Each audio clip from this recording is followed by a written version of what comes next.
இருங்க,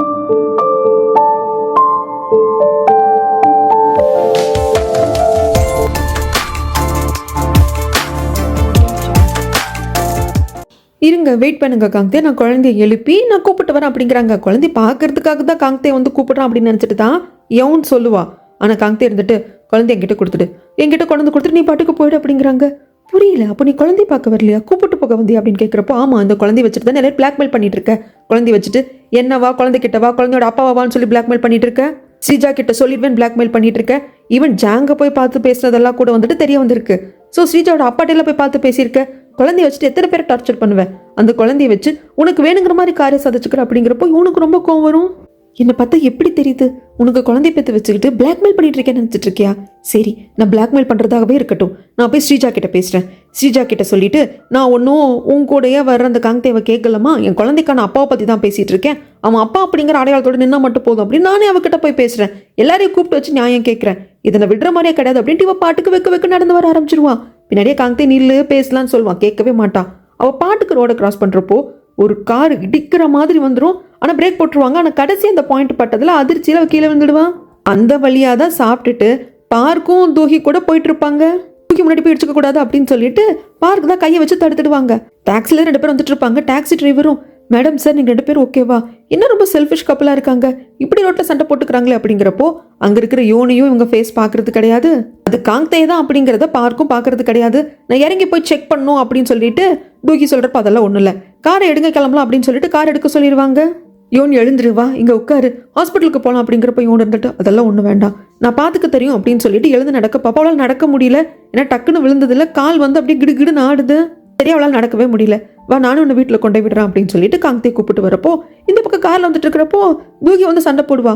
பார்க், நான் இறங்கி போய் பார்த்துருக்கணும், என்ன பிரச்சனை ஏது பிரச்சனைன்னு தெரியல, இது ஏதோ நார்மல் கப்பல் ஃபைட் மாதிரி எனக்கு தெரியல, என்ன ஏதுன்னு நான் பார்த்துருக்கணும், ஏதோ ஒரு விஷயம் இருக்கணும் அப்படிங்கிறப்போ தூகி, உன்னை பொறுத்த வரைக்கும் எல்லாமே ஒரு ஸ்டோரி, அங்கே என்ன நடக்குது ஏது நடக்குதுன்னு தெரிஞ்சுக்கணும், அடுத்தவங்களுக்குன்னு ப்ரைவசியே இல்லையா, தேவையே இல்லாமல் ஏன் எல்லாரோட விஷயத்துலையும் மூக்க நினைக்கிற அப்படிங்கிறப்போ இது என்ன வம்பா போச்சு, நான் என்ன தேவையில்லாமல் ஒருத்தவங்க வீட்டுக்குள்ளே போய் என்ன நடக்குது ஏது நடக்குதுன்னு பார்த்தேன், ரோட்டில் நடக்கிறது தானே நான் கேட்க செய்கிறேன் அப்படின்ட்டு இவங்களுக்குள்ளே பேசிக்கிட்டே வந்துட்டு இருப்பாங்க. இந்த பக்கம் கைத்தாங்கெல்லாம் வந்துட்டு யோனை வந்து கூட்டிகிட்டே வந்துட்டான் காங்தே. வந்துட்டு படுக்க வைக்கலாம் அப்படிங்கிறப்ப அக்கா கருத வீட்டில் இருப்பாங்க. குழந்தை தூங்கிட்டு இருக்கும். என்னாச்சு ஏதாச்சுன்னு கேட்கறதுக்கு மற்ற கதையெல்லாம் சொல்கிறது இல்லை திடீர்னு கீழே விழுந்துட்டா, அதை நான் கொண்டு விட்டு போலான்ட்டு வந்தேன் அப்படின்னு சொல்லிட்டு படுக்க வச்சுட்டு போகிறப்போ குழந்தைய பார்க்குறான் காங்தே.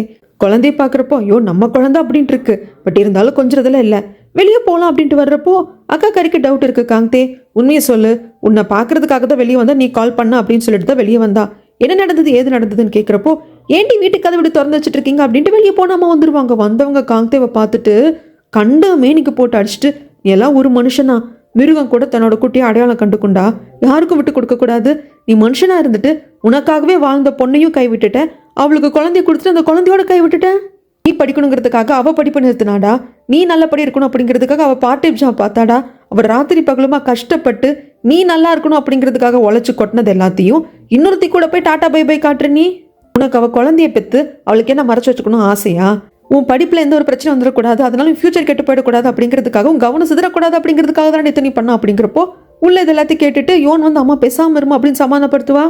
இத்தனை ஏச்சும் பேச்சும் அடியும் வாங்கிட்டு காங்தே, எனக்கு எல்லாம் புரியுது, அவள் எனக்காக பண்ண எல்லாத்துக்குமாக நான் காம்பன்சேட் பண்ணுறோம் அப்படிங்கிறப்போ வருதே கோவம். டேய், உன் மூஞ்சி என்னால் பார்க்க முடியாது, ஃபஸ்ட்டு வெளியே போட அப்படின்னு சொல்லிட்டு துரத்தி விட்டுருவாங்க.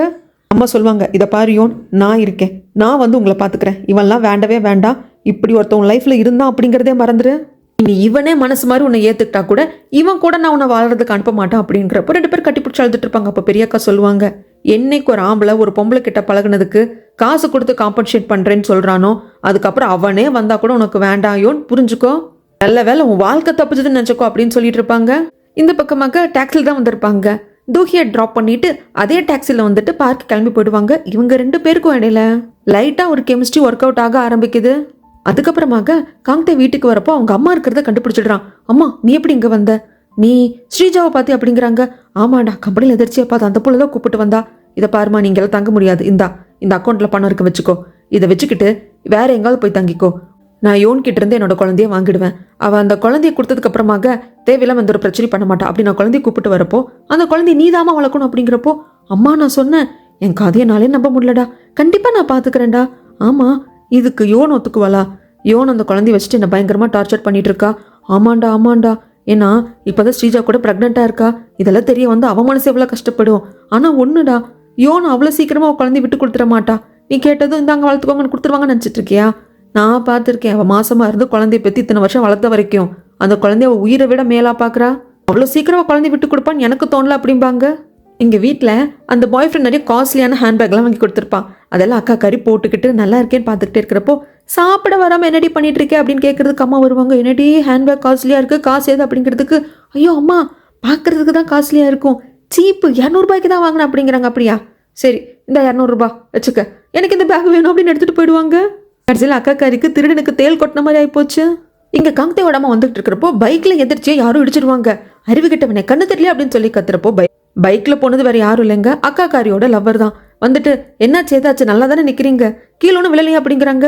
விழலையா, நீ இடிச்சதுல எனக்கு இடுப்பிலுமே உடஞ்சு போனவே ஆகிப்போச்சு, இந்த என் நம்பர் வச்சுக்கோ, ஹாஸ்பிட்டலுக்கு போவேன் அப்போ கூப்பிடுறேன், வந்து ஒழுங்கா நான் எல்லா டெஸ்ட் எடுக்கிறதுக்கு பணத்தை பே பண்ணிட்டு போ அப்படிம்பாங்க.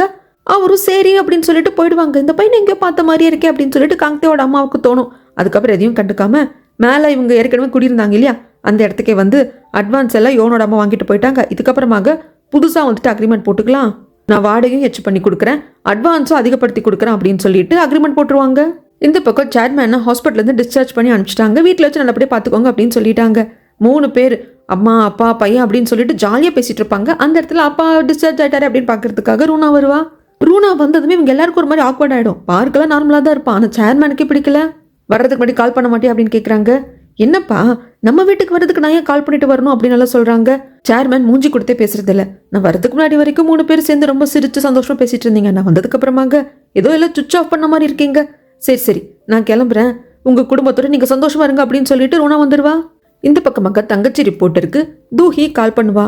கால் பண்ணிட்டு நான் யாருன்னு தெரியுதா, ஆர்டிக்கிளை ரிலீஸ் பண்ணாதேன்னு சொன்னியே அந்த ஒயிட் ஸ்னேக், அந்த தூஹி தான் பேசுகிறேன். இப்போ எதுக்கு எனக்கு கால் பண்ணீங்க?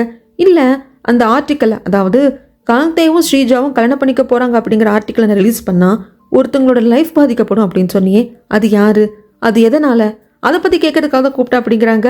ஸோ சாரி, அது சொல்கிறதுக்கு எனக்கு இப்போ மைண்டில் எனக்கு நிறைய வேலை இருக்குது அப்படிங்கிறாங்க. தூஹி இருந்துட்டு சரி உனக்கு இந்த விஷயத்தில் ஏதாவது என்கிட்ட சொல்லணும் அப்படின்னாலோ என்னோட ஹெல்ப் தேவைப்பட்டாலும் எனக்கு கால் பண்ணு அப்படின்னு சொல்லி கட் பண்ணிடுவாங்க. அதுக்கப்புறமாக இங்கே கிண்டர் கார்டனில் அந்த குட்டி பாப்பாவை பார்க்கறதுக்காக ஜாங் வருவாங்க. நீ அப்படியும் அம்மா மாதிரியே க்யூட்டாக இருக்க அப்படின்னு பேசிக்கிட்டே இருக்கிறப்போ குழந்தைய கூப்பிட்டு போகிறதுக்காக நம்ம யோன் வருவாங்க. அம்மா இவர் வந்து என்கிட்ட நல்லா பேசினாரு, இவர் உனக்கு தெரியுமாம்மா அப்படிங்கிறப்ப நீ என் ஃப்ரெண்ட்ஸோட போய் விளையாடு அப்படின்னு சொல்லிட்டு என்ன ஏதுன்னு கேட்கறதுக்கு ஜாங் வந்து தனியாக காஃபி ஷாப்பு கூப்பிட்டு ஒரு கவர்னருக்கா பணத்தை கொடுத்து இதை வச்சுக்கோ, குழந்தைய வந்து வளர்க்குறதுக்காக வச்சுக்கோ, நான் வந்து செல்ஃபிஷாக கண்ணுக்கு படலாம், பட் என் பொண்ணு ஸ்ரீஜாக்காக நான் என்ன வேணால் பண்ண தயாராக இருக்கேன், இதுக்கப்புறமாக நீ எதுவும் பண்ணாத அப்படிங்கிறாங்க. ஆக்சுவலாக நான் ஒன்று சொல்லட்டுங்களா, எனக்கு பணத்து மேலே ரொம்ப ஆசை இருக்குது, நிறைய சம்பாதிக்கணும்னு நினைப்பேன் என் குழந்தைய வளர்க்குறதுக்கு, என் குழந்தைக்கு நல்ல ஃபியூச்சர் கொடுக்கறதுக்கு, ஆனால் இப்படிப்பட்ட பணம் எனக்கு வேண்டியது கிடையாது. அப்போ என்ன பண்ண போகிற யோன் அப்படிங்கிறப்போ இதை பாருங்க, எனக்கு காங்தே வேண்டாம், நான் காங்தேவை கிவ் அப் பண்ணிட்டேன், எனக்கு அவன் கூட இன்னொரு வாழ்க்கை வேண்டிய அவசியமே கிடையாது, அவனே வந்தாலும் எனக்கு வேண்டாம், ஆனால் வந்து என் குழந்தைக்கு அப்பா அதை வந்து அவன் கிவ் அப் பண்ணக்கூடாது, அவன் அதை வந்து அக்ரி பண்ணிக்கணும் அப்படிங்கிறப்போ இல்லை அது பண்ண முடியாது, அப்படி பண்ணால் என் ஒய்ஃபும் என் பொண்ணு ஹர்ட் ஆவாங்க, அது உங்கள் பிரச்சனை சார், அதுக்கு நான் இது பண்ண முடியாது, என் குழந்தைக்கு அவன் அப்பா கிடைக்கணும், இதுதான் என் குழந்தை அப்படின்னு காங்தே ஏற்றுக்கணும் பப்ளிக்காக எல்லாரும் முன்னிலையும், அவ்வளோதான் எனக்கு வேணும், மற்றபடி நீங்கள் உங்கள் பொண்ணுக்கு காங்தேவை கட்டி வச்சுக்கோங்க, என்னமோ பண்ணிக்கோங்க அப்படிம்பாங்க. இதை பாருமா, இதெல்லாம் சரிப்பட்டு வராது, நீ சுற்றி வளைச்சி எங்கெங்கேயோ வர்ற, ஆனால் கடைசியில் இதெல்லாம் பண்ணுறதன் மூலியமாக நீ காங்தேவை தான் எடுத்துக்க பார்க்குற அப்படிங்கிறது எனக்கு தெரியுது. ஒருவேளை நீ ஃபைட் பண்ணுறேன்னு வச்சுக்கோ, நீ இழக்கிறது காங்தேவை மட்டும் கிடையாது, உன் குழந்தையும் சேர்த்து தான், ஞாபகம் வச்சுக்கோ. அண்ட் தென் உண்மையில எனக்கு இன்னும் கொஞ்சம் அந்த கைண்ட்னஸ் இருக்குது, அந்த கைண்ட்னஸோட சொல்கிறேன், இப்போவே ஒதுங்கிக்கோ அப்படின்னு சொல்லிட்டு போவாங்க. என் பொண்ணை வச்சு நீங்கள் பிளாக்மெயில் பண்ணுறீங்க இல்லையா, என் பொண்ணை வந்து எடுத்துப்பேன், என் பொண்ணை ஏதாவது பண்ணிடுவேன்னு சொல்லிட்டு, அதையே நானும் பண்ணலாம் இல்லையா, உங்கள் பொண்ணு ஸ்ரீஜாவோட கல்யாணத்தை நிறுத்துறதுக்கு நான் என்ன வேணா பண்ணலாம் இல்லையா, அப்போ என்ன பண்ணுவீங்க, என் பொண்ணை வச்சு நீங்கள் பிளாக்மெயில் பண்ணுற மாதிரி நானும் பண்ண உங்களுக்கு கிட்ட இருந்து என்ன ஆன்சர் இருக்கும் அப்படின்னு சொல்லிட்டு கிட்டத்தட்ட மிரட்டி விட்டு தான் வருவா. இங்கே கல்யாணத்துக்கு ட்ரெஸ் செலக்ட் பண்ணுறதுக்காக தான் அம்மா கூட தான் போயிருப்பா ஸ்ரீஜா. அந்த சமயத்தில் 2 மணி நேரமாக இந்த ட்ரெஸ்ஸை நான் செலக்ட் பண்ண நல்லா இருக்கா என்ன அப்படின்ட்டு காங்தேக்கு ஃபோட்டோலாம் அனுப்பிச்சு கேட்பா, நீ ரொம்ப பிஸியாக இருக்க, கல்யாணத்துக்கு வெட்டிங் ட்ரெஸ் எடுக்கிறதுக்கு கூட நான் அம்மா கூட போக வேண்டியதாக இருக்குது அப்படின்னு எல்லாம் சொல்லி அவங்க மெசேஜில் பேசிக்கிட்டே இருப்பாங்க. இந்த பக்கம் நேராக எல்லா உண்மையும் சொல்லிடலாம் அப்படின்னு சொல்லிட்டு ரூனாவோட வீட்டுக்கு தான் வந்துட்டா யாரு, யோன். ஆனால் அந்த சமயத்தில் அம்மாவை பொண்ணு தான் வெட்டிங் ட்ரெஸ் எடுக்க வெளியே போயிருந்தாங்க இல்லையா, அவங்க அப்போ தான் காரில் வந்து இறங்குறாங்க. ரூனா கேட்பா, ஏமா நீ அந்த கேட்ரிங் லேடி தானே, இங்கே எதுக்கு வந்திருக்க என்ன ஏது அப்படின்னு சொல்லிட்டு கேட்க சீனா அப்படியே கட் பண்ண இவங்க 2 பேரும் ஆஃபீஸ்லேருந்து வருவாங்க. இவங்களுக்காக டின்னர் எல்லாம் பலமாக ஏற்பாடாயிருக்கு. என்னடான்னு பார்த்தா நம்ம யோனு தான் சமைக்க வச்சுருப்பாங்க. இவங்க 2 பேர் யோனை பார்த்து திக்கு திக்குன்னு இருக்கு. ஆமாம், கேட்ரிங் லேடி எதுக்கு இன்னைக்கு சமைக்க வச்சா அப்படின்னு சொல்லிட்டு இவர் கேட்குறதுக்கு, இல்லை நானும் நம்ம பொண்ணு ஸ்ரீஜாவும் வந்து வெட்டிங் ட்ரெஸ் எடுக்கிறதுக்காக போயிட்டு வந்தோம். அப்போ பக்கத்தில் தான் கேட்ரிங் சர்வீஸ் முடிச்சுட்டு இவங்க வந்துட்டு நம்ம வீட்டு வழியாக தான் போயிட்டு இருந்தாங்க. பார்த்ததுனால இன்னைக்கு எங்களுக்கு வந்து டின்னர் ரெடி பண்ணி கொடுங்க அப்படின்னு சொன்னோம் அப்படிங்கிறாங்க. அது மட்டும் இல்லாமல் ஸ்ரீஜா இருந்துட்டு, நான் தான் வந்து டின்னர் வந்து ரெடி பண்ணுங்க, அதுவும் காங்தேக்கு பிடிச்ச ஃபுட்டெல்லாம் ரெடி பண்ணி கொடுங்க அப்படின்னு சொல்லிட்டு நான் தான் மெனுவே கொடுத்தேன் அப்படிங்கிறாங்க. காங்தேக்கும் ஜாங்குக்கும் என்னடா பண்ணுறது அப்படிங்கிற மாதிரி திக்கு திக்குன்னு இருக்கு. அதுக்கப்புறம் எதுவும் சொல்றது இல்லை நம்ம யோன். பாட்டுக்கு வெளியே வந்து நிற்பா. பின்னுக்கவே வந்துட்டு காங்தே வெளியே கூப்பிட்டு வந்துடுவாங்க பேசுறதுக்காக. யோன் எதுக்கு தெரியுமா இதெல்லாம் பண்ணுறா? நீங்கள் என்ன மிரட்டினீங்க அப்படின்னா நானும் உங்களை மிரட்டும் அப்படிங்கிறத காட்டுறதுக்காக தான். எதுக்கு இதெல்லாம் பண்ணிட்டு இருக்கு அப்படின்னு சொல்லிட்டு காங்தே கேட்கறதுக்கும் அதை தான் யோன் பதிலாக சொல்கிறா. என்ன இந்த ஸ்ரீஜாவோட அப்பா ஜாங் வந்து மிரட்டினாங்க, பதிலுக்கு நானும் மிரட்டணும் இல்லையா, அதனால தான் இதெல்லாம் பண்ணேன். இதை பாரு, எனக்கு என் குழந்தை முக்கியம், அதுக்கு நான் யாரை வேணா அழிப்பேன் அப்படிங்கிறப்போ காங்தே இருந்துட்டு அப்படியே ஒரு மாதிரி நக்கலாக சிரிச்சிட்டு, இல்லை யோன் உன்னால் பண்ண முடியாது, நீ என்னை கஷ்டப்படுத்த முடியாது, என்னை அழிக்க முடியாது. ஏன் தெரியுமா, நீ என்னை அந்த அளவுக்கு லவ் பண்ணுற, அதனால உன்னால் என்னை எதுவுமே பண்ண முடியாது. ஆனால் எனக்கு உன் மேலே இருந்த காதல் போயிடுச்சு. நீ ஒரு காலத்தில் ஒரு காங்தேவை லவ் பண்ணிட்டு இருந்த இல்லையா, அவன் இல்லை, நீ அவனை மறந்துடு. நம்ம குழந்தையோட வேற எங்காவது போய் நல்லபடியாக ஒரு வாழ்க்கை வாழ மூவ் ஆன் ஆயிப்போம் அப்படிங்கிறப்போ என்னமோ சொல்கிறதுக்காக வருவா யோன். அந்த சமயத்தில் இவங்க பேசுறது எல்லாத்தையும் ஸ்ரீஜா கேட்டுருவா. கேட்டு ஸ்ரீஜா வந்துட்டு, என்ன பேசிட்டு இருந்தீங்கன்னு எல்லாத்தையும் கேட்டுட்டேன். அப்போது யோன், நீதானா? உன் பேரும் இவனோட கேர்ள் ஃப்ரெண்ட் பேரும் ஒரே மாதிரி இருக்குன்னு யோசித்தேன், ஆனால் உன்னை அடையாளம் கண்டுக்காமல் போயிட்டான் பாரு அப்படிங்கிறாங்க. ஒன்றும் இல்லை, ரொம்ப அசால்ட்டாக நிற்கிறேன், வா போகலாம், எதாக இருந்தாலும் நானே சொல்கிறேன் அப்படின்னு சொல்லிட்டு காங்தே கூப்பிடுறதுக்கு, இரு காங்தே நான் தான் எல்லாத்தையும் கேட்டுட்டேன்னு சொல்கிறேன் இல்லையா, உன்னை நான் தனியாக மீட் பண்ணணும்னு நினச்சேன், ஆனால் இப்படி மீட் பண்ணவே நினைக்கல. அப்போது 2 வாட்டி எங்கள் வீட்டுக்கு வந்து காங்தேக்காக சாப்பாடெல்லாம் ரெடி பண்ணது, அந்த விருந்தெல்லாம் ரெடி பண்ணது நீ தானா அப்படிங்கிறாங்க. ஆமாம், 20 வருஷத்துக்கு அப்புறமாக மீட் பண்ணுறோம். எப்படி இருக்க ஸ்ரீஜா அப்படிங்கிறப்போ, 20 வருஷம், அப்போ அந்த யோனும் நீ தானா? 20 வருஷத்துக்கு முன்னாடி நான் எந்த விஷயத்துலையும் உங்கள்கிட்ட நான் தோற்று போனது கிடையாது யோன், ஆனால் உன் முன்னாடி நான் ஃபூல் ஆயிருக்கேன்.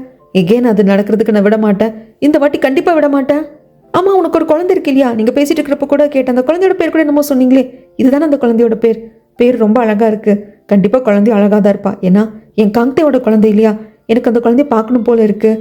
அப்புறம் இன்னைக்கு நான் உன்னை மீட் பண்ண நினச்சி ரொம்ப சந்தோஷப்படுறேன். ரியாலிட்டி என்ன அப்படிங்கிறது உனக்கு ஹிட் ஆயிருக்கும் யோன். அப்புறம் காங்தே, இவளை பத்திரமா கொண்டே வீட்டில் விட்டுட்டு வா, எனக்கு எந்த ஒரு பிரச்சனையும் கிடையாது, நான் போகிறேன், நீ வீட்டில் விட்டு வா அப்படின்னு சொல்லிட்டு ஸ்ரீஜா ரொம்ப கூலாக ஹேண்டில் பண்ணிட்டு போவா. காங்தே அப்படியே யோனை பார்த்து, போதுமா, உனக்கு யாருக்கெல்லாம் தெரியணும்னு நினச்சியோ அவங்க எல்லாருக்கும் தெரிஞ்சு போச்சு, இதுக்கப்புறமாக நீ என்ன எதிர்பார்த்துட்டு இருக்க அப்படின்னு ஒரு விஷயம் இன்னைக்கு நடந்ததை நினச்சி நீ கண்டிப்பாக ரெக்ரெட் பண்ணுவா அப்படின்னு சொல்லிட்டு ஸ்ரீஜா பின்னாடியே வருவான். ஸ்ரீஜா அப்படியே தள்ளாடி நடந்துட்டு வந்துட்டு அப்படியே வந்து தடுமாறி கீழே விழுந்துடுவான். பின்னாடி வந்து காங்தே இருந்துட்டு, பார்த்து ஸ்ரீஜா அப்படிங்கிறப்போ, உலகத்தில் எத்தனையோ பொண்ணுங்க இருக்காங்க, ஆனால் இவையே உன்னோட கேர்ள் ஃப்ரெண்ட் ஆகணும், ஏன் எல்லா இதெல்லாம் நடந்துட்டு இருக்கு, எனக்கெல்லாம் என்னமோ மாதிரி இருக்கே அப்படிங்கிறாங்க. பாரு ஸ்ரீஜா, பதட்டப்படாத அப்படிங்கிறப்போ, காங்தே நடந்ததெல்லாம் நடந்து போச்சு, டம்ளர்ல இருந்து அந்த தண்ணி கீழே கொட்டிடுச்சு, அந்த தண்ணியை எகேன் கீழே விழுந்த தண்ணியை எடுத்தோம்னால டம்ளரில் ஊற்ற முடியாது, ஸோ கீழே கிடக்கிறத துடைக்கிறது தான் நல்லது. டம்ளரில் நீ புதுசாக தண்ணி ஊற்றிக்கலாம், கூனி குறுக்கி போய் நிற்காத, தலை நிமிர்ந்து நில்லு அப்படிங்கிறாங்க. இல்லை, நான் ஏற்கனவே சொல்லான்ட்டு இருந்தேன், நீங்கள் 2 பேரும் 20 வருஷத்துக்கு முன்னாடி பார்த்துருக்கீங்க, இந்த வீட்டில் மீட் பண்ணிருக்கீங்கன்னு சொல்லான் தான் இருந்தேன் அப்படிங்கிறப்போ, நீ என்ன சொல்லியிருந்தாலும் எதுவும் மாற போகிறது இல்லை காங்தே, என்னால் எல்லாம் புரிஞ்சுக்க முடியுது. ஆனால் அந்த குழந்தைய பற்றி கேட்டதுக்கப்புறமாக அந்த குழந்தைய பற்றி நான் யோசிக்க வேண்டியதாக இருக்குது. உனக்கும் அவளுக்கும் குழந்தை இருக்குது, அதுவும் அந்த குழந்தைக்கு 4 வயசு அப்படின்லாம் சொல்லி வந்து ரொம்ப வந்து இதாகிறா. ஸ்ரீஜா வந்து டிஸ்டர்ப் ஆகுறா. அட் த சேம் டைம் எல்லாம் வந்து நீ மாற மாட்டேல, நம்ம கல்யாணம் பிளான் பண்ண மாதிரி நடக்கும் தானே அப்படின்னு சொல்லிட்டு இவளோட வீட்டுக்குள்ளே ரூமுக்குள்ளே வந்துடுவா. ஆனால் ஸ்ரீஜாவால் ஏற்றுக்க முடியாதது என்ன அப்படின்னா, காங்தேயோட குழந்தை யோன் கிட்ட இருக்கு, அதுவும் வயிற்றுல இல்லை, பெத்து வச்சிருக்க 4 வயசு பெண் குழந்தை. அப்படின்னா அப்போது எனக்கு முன்னாடி எல்லாமே அவளுக்கு கிடச்சிருக்கு. காங்தேயோட காதலை ஃபர்ஸ்ட் அடைஞ்சவளும் அவள் தான், காங்தேயோட குழந்தைய ஃபர்ஸ்ட் பெத்தெடுத்தவளும் அவள் தான் அப்படின்னு சொல்லிட்டு இவளால் அதை ஏற்றுக்கவே முடியல. அங்கே இருக்கிற திங்ஸ் எல்லாத்தையும் களைச்சு போட்டுக்கிட்டு பயங்கரமாக டென்ஷன் ஆகிட்டு இருக்கிறப்போ இது எல்லாத்தையும் கேட்டுட்டு உள்ளே வருவார் ஜாங்கு வந்தவர், உன் கல்யாணத்துக்கு முன்னாடி இது தெரியக்கூடாதுன்னு நினச்சேன். அப்போது காங்தேக்கும் யோனுக்கும் குழந்தை இருக்கிறது அப்படிங்கிறது உங்களுக்கு தெரியுமா? ரீசெண்டாக தான் தெரியும். ஈவன் காங்தேக்கு அது ஷாக்கு தான். காங்தே ஃபாரினுக்கு போகிறப்ப ப்ரெக்னெண்ட்டாக இருந்திருக்கா. பட் காங்தேயோட க்ரோத்தை தடுத்துடக்கூடாது, அவன் படிக்க போகிறத நிப்பாட்டிடக்கூடாது அப்படிங்கிறதுக்காக அப்போ அவன் சொல்லாமல் இருந்திருக்கா யோன். சரி, இப்போ காங்தேக்கும் யோனுக்கும் குழந்தை இருக்குது, அதனால நீ காங்தேவை கிவ் அப் பண்ண போறியா அப்படிங்கிறப்போ ஸ்ரீஜா இருந்துட்டு இல்லைப்பா அப்படிங்கிறாங்க. அப்புறம் அதுதான் விஷயம், உனக்கு காங்தே வேணும், கல்யாணம் பண்ணிக்கணும் அப்படின்னா அதில் ஸ்ட்ராங்காக இரு, மற்றதெல்லாம் அப்பா பார்த்துக்கிறேன் அப்படிங்கிறாங்க. அப்போ என்னால் எல்லாத்தையுமே ஹேண்டில் பண்ண முடியும்ப்பா, அவனுக்கு ஒரு கேர்ள் ஃப்ரெண்ட் இருந்திருக்கு, அவளுக்கு குழந்தை இருக்குது, எல்லாத்தையுமே ஹேண்டில் பண்ண முடியும். ஆனால் இதெல்லாம் ஏன்ப்பா யோன் அப்படிங்கிற ஒருத்திக்கிட்ட வந்து நிற்குது, அதுதான் அப்போ என்னால் ஏற்றுக்க முடியல அப்படிங்கிறப்போ அப்படியே கட்டி பிடிச்சி, நான் இருக்கேன்டா தங்க, அப்பா நான் இருக்கேன், உன் லைஃப்பில் நான் எதையுமே தப்பாக நடக்க விட மாட்டேன் அப்படின்னு சொல்லிட்டு பயங்கரமாக ஆறுதல் படுத்துறாரு. இந்த பக்கமாக பொண்ணோட கல்யாணத்துக்கு என்னென்ன நகை போட்டுக்கலாம் அப்படின்னு சொல்லிட்டு ரோனா பார்த்துட்டு இருக்கிறப்போ அந்த ஒத்த கமல் அதை பார்க்குறா. அதை பார்க்குறப்போ 20 வருஷத்துக்கு முன்னாடி நடந்த எல்லாம் அப்படியே கண்மடி வந்துட்டு போகுது. இங்கே யோனை தான் காட்டுறாங்க தனியாக வந்து உட்காந்துட்டு அம்மாவை நினச்சி கதறி கதறி அழறா. கடைசியில் ஒரு முடிவுக்கு வந்துட்டா. போதும், என் குழந்தைய பெற்றவன் நான் தான், நான் வளர்த்துக்கிறேன். என் குழந்தைக்கு நீ அப்பா அப்படிங்கிற அடையாளம் கூட எனக்கு வேண்டாம், நான் உன்னை விடுற காந்தே, நீ என்னமோ பண்ணிட்டு போ அப்படின்னு சொல்லிட்டு கத்தி கதறி அழுது ஒரு முடிவு எடுக்கிறான். அதுக்கப்புறமாக வீட்டுக்கு வந்து 3 பேங்க் பாஸ்புக் வச்சிருப்பா. காந்தே அமெரிக்காவுக்கு போகிறப்போ என்னோட சம்பள பாஸ்புக் இது நீ வச்சுக்கோ, நீ தான் பணத்தை கரெக்டாக சேவிங்கில் வந்து வச்சுப்ப அப்படின்னு சொல்லிட்டு கொடுத்துட்டு போயிருப்பாரு இல்லையா.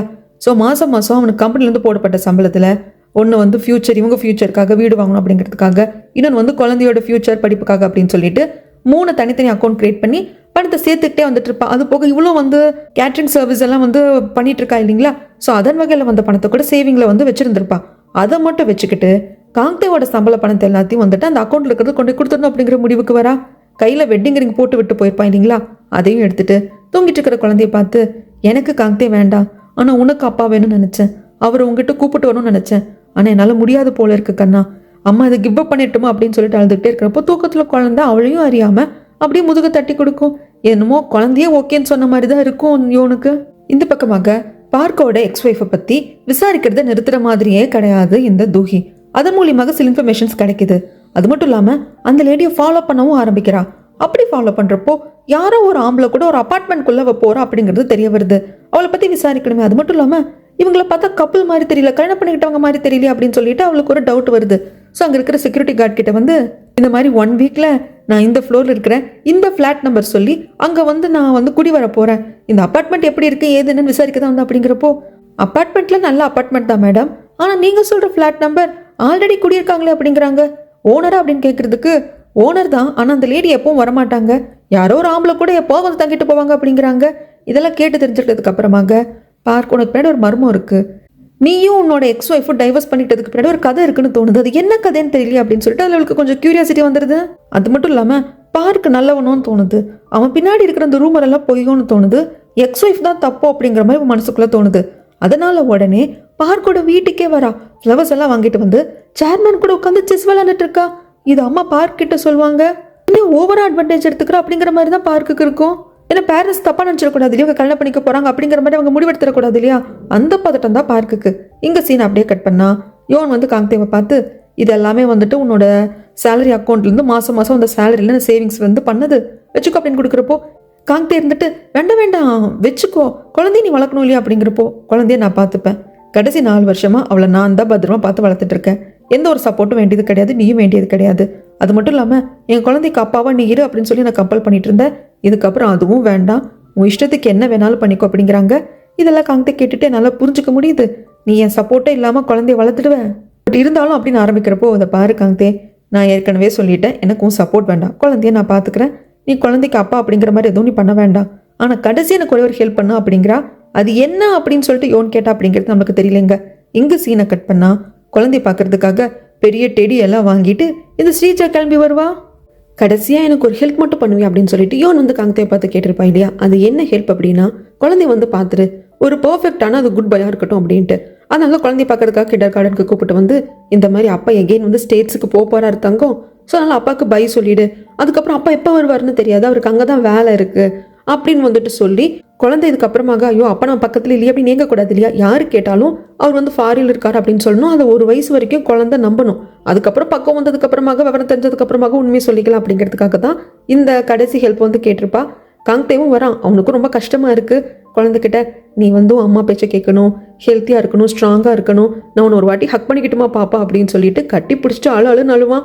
இதெல்லாத்தையும் தள்ளி நின்று அந்த ஸ்ரீஜா பார்த்துருவா. குழந்தை பார்க்கறதுக்கு தான் வந்திருப்பா. அவளுக்கு ஒரு மாதிரி இருக்கு, குழந்தைய வச்சு நம்ம கிட்ட இருந்து காங்தேவை இந்த யோன் பறிச்சிருவாளோன்னு தோணுது. அதுக்கப்புறமாக இவங்க வீட்டுக்கு வர வழியில இவ குறுக்கால வந்து நிற்கிறா. நீ எதுக்கு இங்கே வந்த, எதுக்கு நாங்கள் வீட்டுக்கு போகிற வழியில் வந்து நிற்கிற அப்படின்னு சொல்லிட்டு ஸ்ரீஜாவை பார்த்து கேட்கறதுக்கு, என் வீட்டுக்கு மட்டும் நீ பொசுக்குன்னு வர, நான் வரக்கூடாதா, குழந்தை பார்க்கறதுக்காக வந்தேன் அப்படின்னு சொல்லிட்டு குழந்தை கணத்தை தொடலாம் அப்படின்னு தான் போவா. ஆனால் யோன் விட மாட்டா, ரொம்ப ஓவரா பண்ணாத, நான் ஒன்றும் குழந்தைய ஹர்ட் பண்ண மாட்டேன், நான் குழந்தை பார்க்கறதுக்காக தான் வந்தேன் அப்படின்னு சொல்லிட்டு அந்த டெடியை கொடுத்துட்டு, இதுக்கப்புறமாக நம்ம அடிக்கடி மீட் பண்ணலாம் செல்லக்குட்டி, நீ என்னை மறக்காத மாதிரி நான் பார்த்துப்பேன் அப்படின்னு சொல்கிறப்போ, போதும் வாக்கா நான் வீட்டுக்கு போகலாம் அப்படின்னு சொல்லிட்டு குழந்தைய கூப்பிட்டு அங்கேருந்து யோன் போயிடுவா. அதுக்கப்புறமாக பார்க்கோட வீட்டை தான் காட்டுறாங்க. அவங்க அப்பா கிட்ட செஸ் விளையாண்டு இருந்திருப்பா இல்லையா சேர்மேன் கூட, யாரு தூஹி. அதுக்கப்புறமாக தன்னோட ரூமுக்கு கூப்பிட்டு வந்து, தூஹி எதுக்காக இதெல்லாம் பண்ணிட்டு இருக்க, நம்மளுக்குள்ள இப்படிலாம் பேச்சுவார்த்தையே கிடையாது, தேவையெல்லாம் வீடு வரைக்கும் ஏன் வர, ஏன் பார்க் வரக்கூடாதா, ஆக்சுவலாக அவங்க அப்பா தான் என்ன பார்க்கணும்னு ஆசைப்பட்டாரு. வர்றதுல என்ன தப்பு இருக்கு? ஏன்னா இப்படிலாம் வீட்டுக்கெல்லாம் வர ஆரம்பிச்சா பெற்றவங்க மனசுல என்ன ஆகும்? 2 பேரும் கல்யாணம் பண்ணிப்பாங்க அப்படிங்கிற மாதிரி ஒரு எண்ணம் வளர்ந்துரும் இல்லையா? ஆனால் கல்யாணத்துல தான் பார்க்குக்கு இன்ட்ரெஸ்டே இல்லையே. ஆக்சுவலாக இப்போ தூகிக்கு பார்க்க ரொம்ப ரொம்ப பிடிக்க ஆரம்பிச்சிருச்சு. பார்க்க பார்த்ததும் பிடிச்சிருந்தது. பட் பார்க்க பற்றி சில ரூமர்ஸ் இருந்தது இல்லையா? அது ரூமர்ஸா இல்லை உண்மையா அப்படின்னு கண்டுபிடிக்கணும்னு நினச்சான். கண்டும் பிடிச்சிட்டா. அதை தான் சொல்கிறா. ஆரம்பத்துலேருந்து எனக்கு உங்க மேலே நல்ல அபிப்பிராயம் கிடையாது. பொம்பளைங்க பின்னாடி சுற்றுற ஆள் தான் நானும் நினச்சிருந்தேன். ஏன்னா ரூமர் அப்படி தான் இருந்தது. அதனால தான் உங்களுக்கும் உங்கள் ஒய்ஃபுக்கும் டைவர்ஸ் ஆச்சு. ஆனால் உங்கள் ஒய்ஃபை பற்றி விசாரிக்கிறப்ப தான் தெரிய வந்தது, உங்களை கல்யாணம் பண்ணிக்கிறதுக்கு முன்னாடியே ஒரு ஆள் கூட உங்கள் ஒய்ஃபுக்கு பழக்கம் இருந்திருக்கு. இப்போ கூட ஒரு அப்பார்ட்மெண்ட்டில் ஒரு ஃப்ளாட் வாங்கி வச்சிருக்கா. அடிக்கடி அந்த ஆள் அந்த இடத்துக்கு கூப்பிட்டு வந்துட்டு இருக்கா. ஸோ உங்களை கல்யாணம் பண்ணிக்கிறதுக்கு முன்னாடி அவள் கேடு கெட்டவளாக தான் இருந்திருக்கா. அப்போது கல்யாணத்துக்கு அப்புறமாவும் ஏதோ ஒரு வேலையை பண்ணியிருக்கணும். அதனால தான் நீங்கள் டைவர்ஸ் பண்ணியிருக்கீங்க. அது என்ன அப்படிங்கிறது எனக்கு தெரியல. மேபி எகேன் அந்த ஆள் கூட ஒன்றா இருக்கிறத நீங்கள் பார்த்துக்கணும். இது என் கெஸ் தான். உண்மையா இல்லையாங்கிறத நீங்கள் தான் சொல்லணும். ஆனால் இல்லை, எனக்கு புரியாத விஷயம் என்ன அப்படின்னா, உங்கள் ஒய்ஃப் மேலே இவ்வளோ பெரிய பிரச்சனை இருக்கிறப்போ இதெல்லாம் உங்களுக்கு தெரிஞ்சிருக்கும். கண்டிப்பாக தெரியாமல் இருக்கவே இருக்காது. அப்படி இருக்கிறப்ப ஏன் எல்லா பழியும் உங்கள் மேலே போட்டுக்கிட்டீங்க? நீங்கள் பல பெண்களோட தொடர்பில் இருக்கிறதுனால தான் உங்கள் ஒய்ஃப் உங்களை டைவர்ஸ் பண்ண மாதிரி அந்த ரூமர் எதுக்கு கிரியேட் பண்ணீங்க? ஒருவேளை உங்கள் ஒய்ஃபை நீங்கள் அந்தளவுக்கு லவ் பண்ணுறீங்களா? அவளுக்கு எந்த கெட்ட பேரும் வந்துடக்கூடாது அப்படிங்கிறதுக்காக பார்க்குறீங்களா? ஆனால் அப்படியே பார்த்தாலும் உங்கள் கேரக்டரை இந்த அளவுக்கு வந்துட்டு மீடியாவில் போட்டு கிளின்னு கிளிக்கிறப்ப கூட அமைதியாக இருந்தீங்களா? அதுக்கான காரணம் என்னன்னு தான் புரியல. அப்படிங்கிறப்ப பார்க்கு கோவம் வந்துடுது. இதுக்கப்புறமாக என் எக்ஸ் ஒய்ஃப் சம்மந்தப்பட்ட விஷயத்தில் நீ மூக்கம் நடக்கக்கூடாது. இந்த ட்ராமா ஷோவெல்லாம் நிறுத்து அப்படிங்கிறாங்க. தூகி அசால்ட்டா நிறுத்திடுறேன் பார்க். இதுக்கப்புறமாக நான் போட்ட ஷோவெல்லாம் நிறுத்திடுறேன். ஆனால் உண்மையான ஷோ இதுக்கப்புறம் தான் ஆரம்பிக்க போகுது அப்படின்னு சொல்லிட்டு பார்க்க அப்படியே ரொமான்டிக்காக ஒரு லுக்கு விட்டு போவா. அதாவது என்ன அர்த்தம் அப்படின்னா, பார்க்க வந்து தூகிக்கு ரொம்ப பிடிச்சிருச்சு. ஆனால் பார்க்கே இந்த அளவுக்கு பயப்படுறாரு. அவங்க எக்ஸ் ஒய்ஃபை பற்றின விஷயங்கள் வந்து அவ தான் தப்பு, அதை சொல்கிறதுக்கே இவ்வளோ பயப்படுறாரு அப்படின்னா அதுக்கும் ஒரு காரணம் இருக்குங்க. அது பின்னாடி தெரிய வரும். இந்த பக்கமாக ஒரு வாட்டி அந்த அக்காவோட லவர் வந்து தெரியாமல் பைக்கில் இடிச்சிருப்பாங்க இல்லையா, இந்த காங்க்தேவோட அம்மாவை. அவங்க கூட ஹாஸ்பிட்டலுக்கு வா, எனக்கான ட்ரீட்மெண்ட் செலவில் பார்த்துக்கோன்னு சொல்லியிருப்பாங்க. அதே மாதிரி ஒரு நாள் ஹாஸ்பிட்டலுக்கு வந்து இவங்க என்னென்னமோ இவங்களுக்கான ஹெல்த் செக்அப் எல்லாம் பண்ணியிருப்பாங்க. அந்த கணக்கு எல்லாத்தையும் இந்த பையன் தலையில் கட்டி விட்டுருப்பாங்க. இந்த பையனும் சரி நாம் ஏதோ பெரியவங்க தெரியாமல் இடிச்சோமே அப்படின்னு சொல்லிட்டு அந்த பில் எல்லாத்தையும் கட்டிட்டு வந்துட்டு வெளியே 2 பேரும் உட்காந்து சாப்பிட்ருப்பாங்க. நான் காங்க்தேவோட அம்மா விடுற மாதிரி இல்லை. நான் இன்னும் சில டெஸ்ட் எல்லாம் கொடுத்துருக்கேன். அதுக்கான ரிப்போர்ட் இன்னும் வரல. ரிப்போர்ட் வந்ததுக்கு அப்புறமாக அது சம்மந்தப்பட்டு இன்னும் டெஸ்ட் எடுக்க வேண்டியதாக இருந்தால் அதுக்கு நீ தான் பே பண்ணும் அப்படின்னு சொல்லிடுவாங்க. இங்கே சீன் அப்படியே கட் பண்ணா ஸ்ரீஜா வீட்டுக்கு வந்துட்டா. ஆனால் ஸ்ரீஜாக்கு பயமா இருக்கு. காங்க்தே இந்த மாதிரி அந்த யோனோட குழந்தைய அதை தன் குழந்தைய பார்க்க போறேன் அப்படிங்கறத நம்ம கிட்ட சொல்லலை. இதெல்லாம் ஒரு தப்பா இருக்கே. அப்போ நம்ம என்ன பண்றது? அந்த குழந்தைய வச்சு காங்க்தேவை யோன் வந்து நம்ம கிட்ட இருந்து பறிச்சிருவாளோ அப்படின்னு தோணுது. காங்க்தேக்கு கால் பண்ணி இதை பற்றி கேட்கலாம், என்ன ஏதுன்னு கேட்கலாம். அப்படிங்கிறப்ப காங்க்தேவோட ஃபோன் வந்து ஆஃபீஸ் ரூமில் இருக்குது. காங்க்தே ஜாங்கை பார்க்கறதுக்காக அவங்க ஆஃபீஸ் ரூமுக்கு வந்திருப்பாங்க. அப்போ தான் வந்து ஜாங் கேட்பாங்க. ஃபைல்ஸ் எல்லாம் பார்த்ததுக்கப்புறமாக ஒர்க் சம்மந்தப்பட்டதெல்லாம் முடிஞ்சிருச்சு. இதுக்கப்புறம் பர்சனல் விஷயம் என்னதான் முடிவாயிருக்கு அப்படின்னு சொல்லி கேட்குறப்போ, இல்லை யோன் வந்துட்டு பேக் அடிக்கிறதுக்கான முடிவில் தான் இருக்கா. கடைசி என்கிட்ட இந்த ஹெல்ப் கூட கேட்டால் குழந்தைய வந்து பார்த்து நீ ஸ்டேட்ஸுக்கு போகிற மாதிரி குழந்தைகிட்ட சொல்லிடு. ஸோ நீ பல வருஷங்கள் அங்கே இருந்தால் கூட குழந்தைக்கு தெரியாது. ஏன்னா ஆல்ரெடி 4 வருஷம் அப்பா இங்கே இல்லை அப்படின்னு தானே குழந்தைக்கு தெரியும். ஸோ நீ எகேன் ஒர்க்குக்காக அமெரிக்கா போகிற அப்படிங்கிற மாதிரி குழந்தை நினச்சிக்கிட்டோம். அதை மட்டும் குழந்தைக்காக பண்ணி கொடுத்துடு அப்படின்னு சொல்லிட்டு கேட்பாங்க. அந்த மாதிரி நான் போய் பார்த்துட்டேன் அப்படிங்கிறப்போ அப்பாடா அப்போ ஓகே எல்லா பிரச்சனையும் சால்வ் ஆயிடுச்சு. இதுக்கப்புறம் ஸ்மூத்தாக கல்யாணம் நடக்கணும். இதை பற்றி பேசிகிட்டு இருக்காங்க. இங்கே காங்க்தே கால் அட்டன் பண்ணாதப்போ பக்குன்னு இருக்கவளுக்கு உடனே காங்க்தேவை பார்க்கறதுக்காக கிளம்புறா. ப்ரெக்னெண்ட்டாக இருக்கிறதுனால டெய்லி மெடிசன் கொண்டு வந்து கொடுப்பாங்க ரூனா. அந்த சமயத்தில் எங்கடி போகிற ஏது போகிற அப்படிங்கிறதுக்கு அம்மா இதெல்லாம் வை நான் வந்து குடிச்சுக்கிறேன் அப்படின்னு சொல்லிட்டு ஸ்ரீஜா வெளியே வந்துடுவா. அப்போ கீழே வந்து ஒரு பில் விழுந்துடும். அதை எடுத்து பார்த்தா பெரிய டெடி வாங்கியிருப்பா இல்லையா யோனோட குழந்தைக்கு, அதுக்கான பில்லு. இன்னும் அந்த குழந்தை பிறக்கவே இல்லை. அவள் குழந்தைக்காகவா டெடி வாங்கினா? அப்படி வாங்கினா டெடி இந்த ரூம்லேயே இல்லையே. அதுவும் இல்லாமல் வயிற்றில் இருக்கிற குழந்தைக்கு இந்த மாதிரி ட்ரெஸ்ஸு, குட்டி குட்டி ஷூஸு, சாக்ஸ் தான் வாங்கி வைப்பாங்க. ஒன்றுமே புரியாமல் அந்த பில்லை பார்த்துட்டு இருப்பாங்க ரூனா. இந்த ஸ்ரீஜா கிளம்புனாலே காங்க்தேவை பார்க்க வரல. ஸ்ரீஜா இப்போ பக்காவாக பிளான் பண்ண ஆரம்பிச்சிட்டா. காங்க்தேவை விட காங்க்தேவோட அம்மா வச்சு காரியத்தை சாதிச்சுக்கலாம். அந்த அம்மா பணத்தாசை பிடிச்சவன் தெரிஞ்சு போச்சு. அதனால வந்து இந்த மாதிரி யோனோட குழந்தைய வச்சு யோன் காங்க்தேவை கிட்டேருந்து பறிச்சுப்பாளோன்னு சொல்லிட்டு தோணுது. காங்க்தே கிட்ட இதை பற்றி பேசுறதுக்கு நான் ஹேண்டில் பண்ணிக்கிறேன் காங்க்தே சொல்கிறான். ஆனால் எனக்கு தெரிஞ்ச சத்தியமாக காங்க்தே நல்லா ஹேண்டில் பண்ண முடியாது. நீங்கள் தான் ஏதாவது பண்ணணும். யோனோட குழந்தையும் எனக்கு ஒரு பயமாக இருக்காங்க. அப்படிங்கிறப்போ நீ விடுறா கண்ணா, நான் எல்லாத்தையும் பார்த்துக்கிறேன் அப்படின்னு சொல்லிட்டு யோனோட வீட்டுக்கு வந்து உட்காந்துப்பா. யோன் வீட்டில் இல்லை. யோனோட அம்மா இருந்துட்டு எழுந்திரடி கிளம்புடி அப்படின்னு சொல்கிறாங்க. அக்காவும் தங்கச்சியும் கூட எந்திரிச்சு போங்க. அப்படிங்கிறப்ப நான் இங்கிருந்து நகரவே மாட்டேன். யோன் வரணும், யோன் கிட்ட பேசணும். அப்படிங்கிறப்ப யோனோட அம்மா எழுந்து போய் உப்பு எடுத்துட்டு வந்து சாத்தா நீ வெளியே போடி, எங்கள் வீட்டுக்கு பிடிச்ச கிரகுனி அப்படின்னு சொல்லிட்டு உப்பாலே அடிக்கிறாங்க. உப்பால் அடிக்கிறது அவமானமாங்க. ஸோ அப்படி ஒரு அவமானம் நடந்து கூட அங்கேயே உட்காந்துருப்பா. யோன் வந்ததுக்கு அப்புறமாக யோன் நான் உங்ககிட்ட பேசணும், நான் சொல்கிற விஷயங்களுக்கு நீ ஒத்துக்கலைன்னா நான் இங்கேயே விஷம் குடிச்சு செத்து போயிடுவேன். அப்படிங்கிறப்போ செத்துப்போ இதை யோன் சொல்லுங்க. யோனோட அம்மா என்ன பாட்டில் திறக்கிறதுக்கு கஷ்டமாக இருக்கா, நான் வேணா திறந்து கொடுக்கட்டுமா? அப்படிங்கிறப்போ வேண்டியதில்லை நானே குடிச்சிட்டு சாகிறேன் அப்படின்னு சொல்லிட்டு ஓப்பன் பண்ண போகிறப்போ யோன் பிடிங்கி வச்சுட்டு என்னதான் வேணும் அப்படிங்கிறாங்க. காங்க்தேவை விட்டுட்டு நீ காங்க்தேவை கிவ் அப் பண்ணிடணும், குழந்தைய வச்சு நீ காங்க்தேவை பிளாக்மெயில் பண்ணக்கூடாது. அப்படிங்கிறப்போ இதை பாருங்க ஆண்டி, நான் அவனை வந்து விட்டுட்டேன், எனக்கு அவன் வேண்டாம், அப்படி ஒருத்தன் கூட இதுக்கப்புறம் வாழணுங்கிற அவசியமும் இல்லை, என் குழந்தைக்கு அப்படி ஒரு தகப்பனும் தேவையில்லை. நிஜமாவா சொல்கிறேன், சத்தியம் பண்ணி சொல்லு, நீ கிவ் அப் பண்ணிட்ட தானே அப்படிங்கிறப்போ கேட்குறவங்களுக்கு எப்படி இருக்கும். அதான் சொல்லிட்டால, எழுந்து கிளம்பு அப்படின்னு சொல்லிட்டு அங்கேருந்து துரத்தி விட்டுடுறாங்க. அதுக்கப்புறம் அம்மா வந்து கேட்பாங்க, இவன் நிஜமா தானா காங்தேவன், நீ வந்து ஃபுல்லாக கிவ் அப் பண்ணிட்டியா அப்படிங்கிறப்போ ஆமாம் ஆமாம் அப்படின்னு சொல்லிட்டாளரா. வேண்டாம் வேண்டாம், நீ இதுக்கப்புறம் அழக்கூடாது, நீ அவனை நினச்சி அந்த குழந்தைக்கு அந்த தகப்பனை கொண்டு வந்து நிறுத்தணும் அப்படிங்கிறதுக்காக நீ பெயினில் இருப்ப தெரியுமா, அதுதான் என்னால் பார்க்க முடியல, அதுதான் என் நெஞ்சில் அப்படியே ரத்தம் ஓடிற மாதிரி இருந்தது. ஆனால் அவனை போய் தொலைறான்னு விட்டுட்டு இருக்க பார்த்தியா, கொஞ்ச நாள் எல்லாம் சரியாயிடும், எல்லாம் மாறிடும், நாங்கள் இருக்கோம் அப்படின்னு சொல்லிட்டு எல்லாரும் வந்து ரொம்ப சப்போர்ட்டிவாக இருப்பாங்க. இங்கே காங்தே வீட்டுக்கு வரப்போ ஸ்ரீஜா சமைச்சிட்டு இருப்பா. அது மாஸ்க் எல்லாம் போட்டுக்கிட்டு, என்ன ஸ்மெல் வந்தாலே வாமிட் வரும் இல்லையா.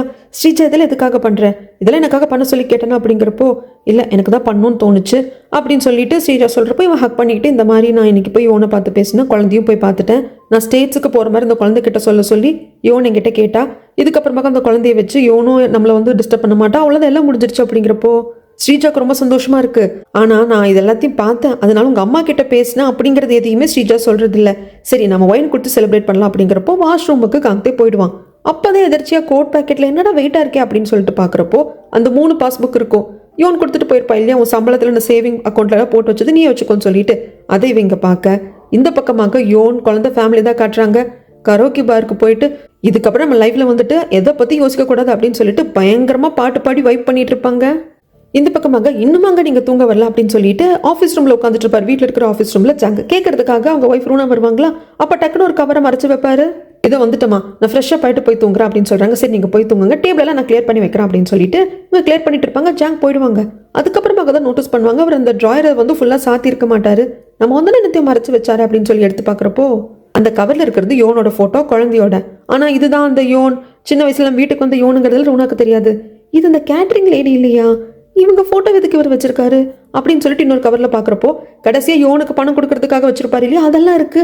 இதெல்லாம் வந்து ஒரு மாதிரி டவுட் ஆயிடுது ரூனாக்கு. இந்த பக்கம் கரோக்கி பார்ல எல்லாரும் பாட்டு பாடுவாங்க. கடைசியா அம்மா பாட்டு பாடுவாங்க. அதை பாட்டு பாடுறப்போ அதை கேட்குற யோனுக்கு ஃபர்ஸ்ட் காங்தேவை பார்த்தது அந்த ரிலேஷன்ஷிப் எல்லாமே ஞாபகம் வருது.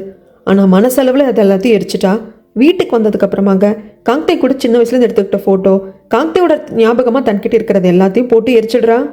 இந்த ஃபோட்டோஸ் எல்லாம் பார்க்குற ரூனாக்கு எதுக்கு இந்த ஃபோட்டோஸ் எல்லாத்தையும் வந்துட்டு நம்ம ஹஸ்பண்ட் ஜாங் வச்சிருக்காரு, ஒன்றும் புரியாமல் இருக்கே. ஒருவேளை நம்ம வீட்டுக்கு வந்தாலே சின்ன வயசுல அந்த யோனும் இந்த யோனும் ஒரே யோனா இருக்குமோ அப்படின்னு சொல்லி பார்த்துக்கிட்டே இருப்பாங்க. அதுக்கப்புறம் ஸ்ரீஜா வீட்டுக்கு வந்துடுவா. வந்தவா அந்த 3 சேவிங்ஸ் அக்கௌண்ட் இருக்கும் அந்த பாஸ்புக் அதையும் எடுத்துட்டு வந்திருப்பா. ஆக்சுவலாக அங்கேயே காங்தே கிட்ட இது என்னது எதுன்னு கேட்டப்போ இல்லை நான் அமெரிக்கா போனப்போ என்னோட சேலரி அக்கௌண்ட்டோட அந்த பாஸ்புக்கை கொடுத்துருந்தேன், அதில் அவள் சேவிங்ஸ் பண்ணி வச்சிருந்தது, இது நீ வாங்கிக்கிட்டா அவள் எப்படி குழந்தைய வளர்ப்பா, நானும் அதுதான் சொன்னேன் வேண்டான்னு சொன்னேன், பட் யோன் தான் என்கிட்ட கொண்டு வந்து கொடுத்துட்டா, நீ கவலைப்பட்டது நானே யோனுக்கு திருப்பி கொடுத்துட்றேன் அப்படிங்கிறப்போ இல்லை காங்தே வேண்டாம், இதை வச்சு நீ எகைன் அவளை பார்க்க வேண்டியிருக்கும், இதை நானே யோன் கிட்ட கொடுத்துக்கிறேன் அப்படின்னு சொல்லிட்டு இவ எடுத்துட்டு வந்திருப்பா. அந்த ஃபோட்டோஸ் எல்லாம் பார்த்த ரூனாக்கு என்ன சந்தேகம் வருது அப்படின்னா, அந்த மினியோட பொண்ணுக்கு இவர் இன்னும் ஹெல்ப் பண்ணிட்டு இருக்காரு. ஸோ இந்த 2 பொண்ணுங்களும் ஒருத்தியாக தான் இருக்கணும், இல்லைன்னா எதுக்காக, ஏன்னா அது கேட்டரிங் லேடி அப்படிங்கிற மாதிரி தானே யோனை வந்து இப்போதைக்கு ரூனாக்கு தெரியும். ஸோ அதனால மற்றபடி வேற எங்கேயும் சந்தேகம் போகாம ஹஸ்பண்ட் மேலே சந்தேகம் வருது. ஸோ ஹஸ்பண்ட் ஒர்க்கு கிளம்புறப்ப இதை பற்றி பேசலான்னு தான் வராங்க. ஆனால் அப்போ அவருக்கு முக்கியமான மீட்டிங் இருக்குன்னு கால் வந்துடுமா, அதை அட்டன் பண்ணதுக்கு அப்புறமாக சொல்லுறோம்னா இது முக்கியமான விஷயம் நீ அப்படிங்கிறப்போ சரி நீங்கள் மீட்டிங் அட்டன் பண்ணிட்டு வாங்க, மற்றது அப்புறம் பேசிக்கலாம் அப்படின்னு சொல்லிட்டு அனுப்பிச்சு வச்சுடுறான். ஆனால் அவங்களுக்கு மனசு கேட்கறது இல்லை. ஸோ ஒரு பர்சனை ஹையர் பண்ணி இந்த மாதிரி இந்த ஃபோட்டோஸ் இது எல்லாத்தையும் அனுப்பிச்சுட்டு இந்த பொண்ணு யார் என்ன அப்படிங்கிறத விசாரிச்சு சொல்லுங்க அப்படிங்கிறா. இங்க ஸ்ரீஜா எகைன் குழந்தைய பார்க்கறதுக்காக கிண்டர் கார்டனுக்கு வரா. அப்போ குழந்தைய பிக்கப் பண்றதுக்காக வந்த யோன் இதை பார்த்துட்டு எதுக்காக இங்க வந்த அப்படிங்கிறாங்க.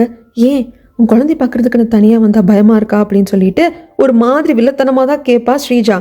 ஆனா பயப்படவெல்லாம் மாட்டா யோன். என்ன எதுக்கு அப்படிங்கிறப்போ ஆக்சுவலாக உன்னதான் பார்க்க வந்தேன், நீ குழந்தைய பிக்கப் பண்ண வருவே இல்லையா, அப்போ உங்ககிட்ட பேசணும் தான் வந்தேன்னு சொல்லிட்டு தனியா கூப்பிட்டு அந்த 3 பேங்க் பாஸ்புக் இருக்கு இல்லைங்களா, அதை வச்சுட்டு குழந்தை வளர்க்குறதுக்கு இதை வச்சுக்கோ, இதுக்கு நீ காங்தே கிட்ட கொடுத்த, இதை வச்சு காங்தே எகைன் மீட் பண்ணலாமா அப்படின்னு சொல்லிட்டு இவ பாட்டுக்கு ஸ்ரீஜா கேட்குறா.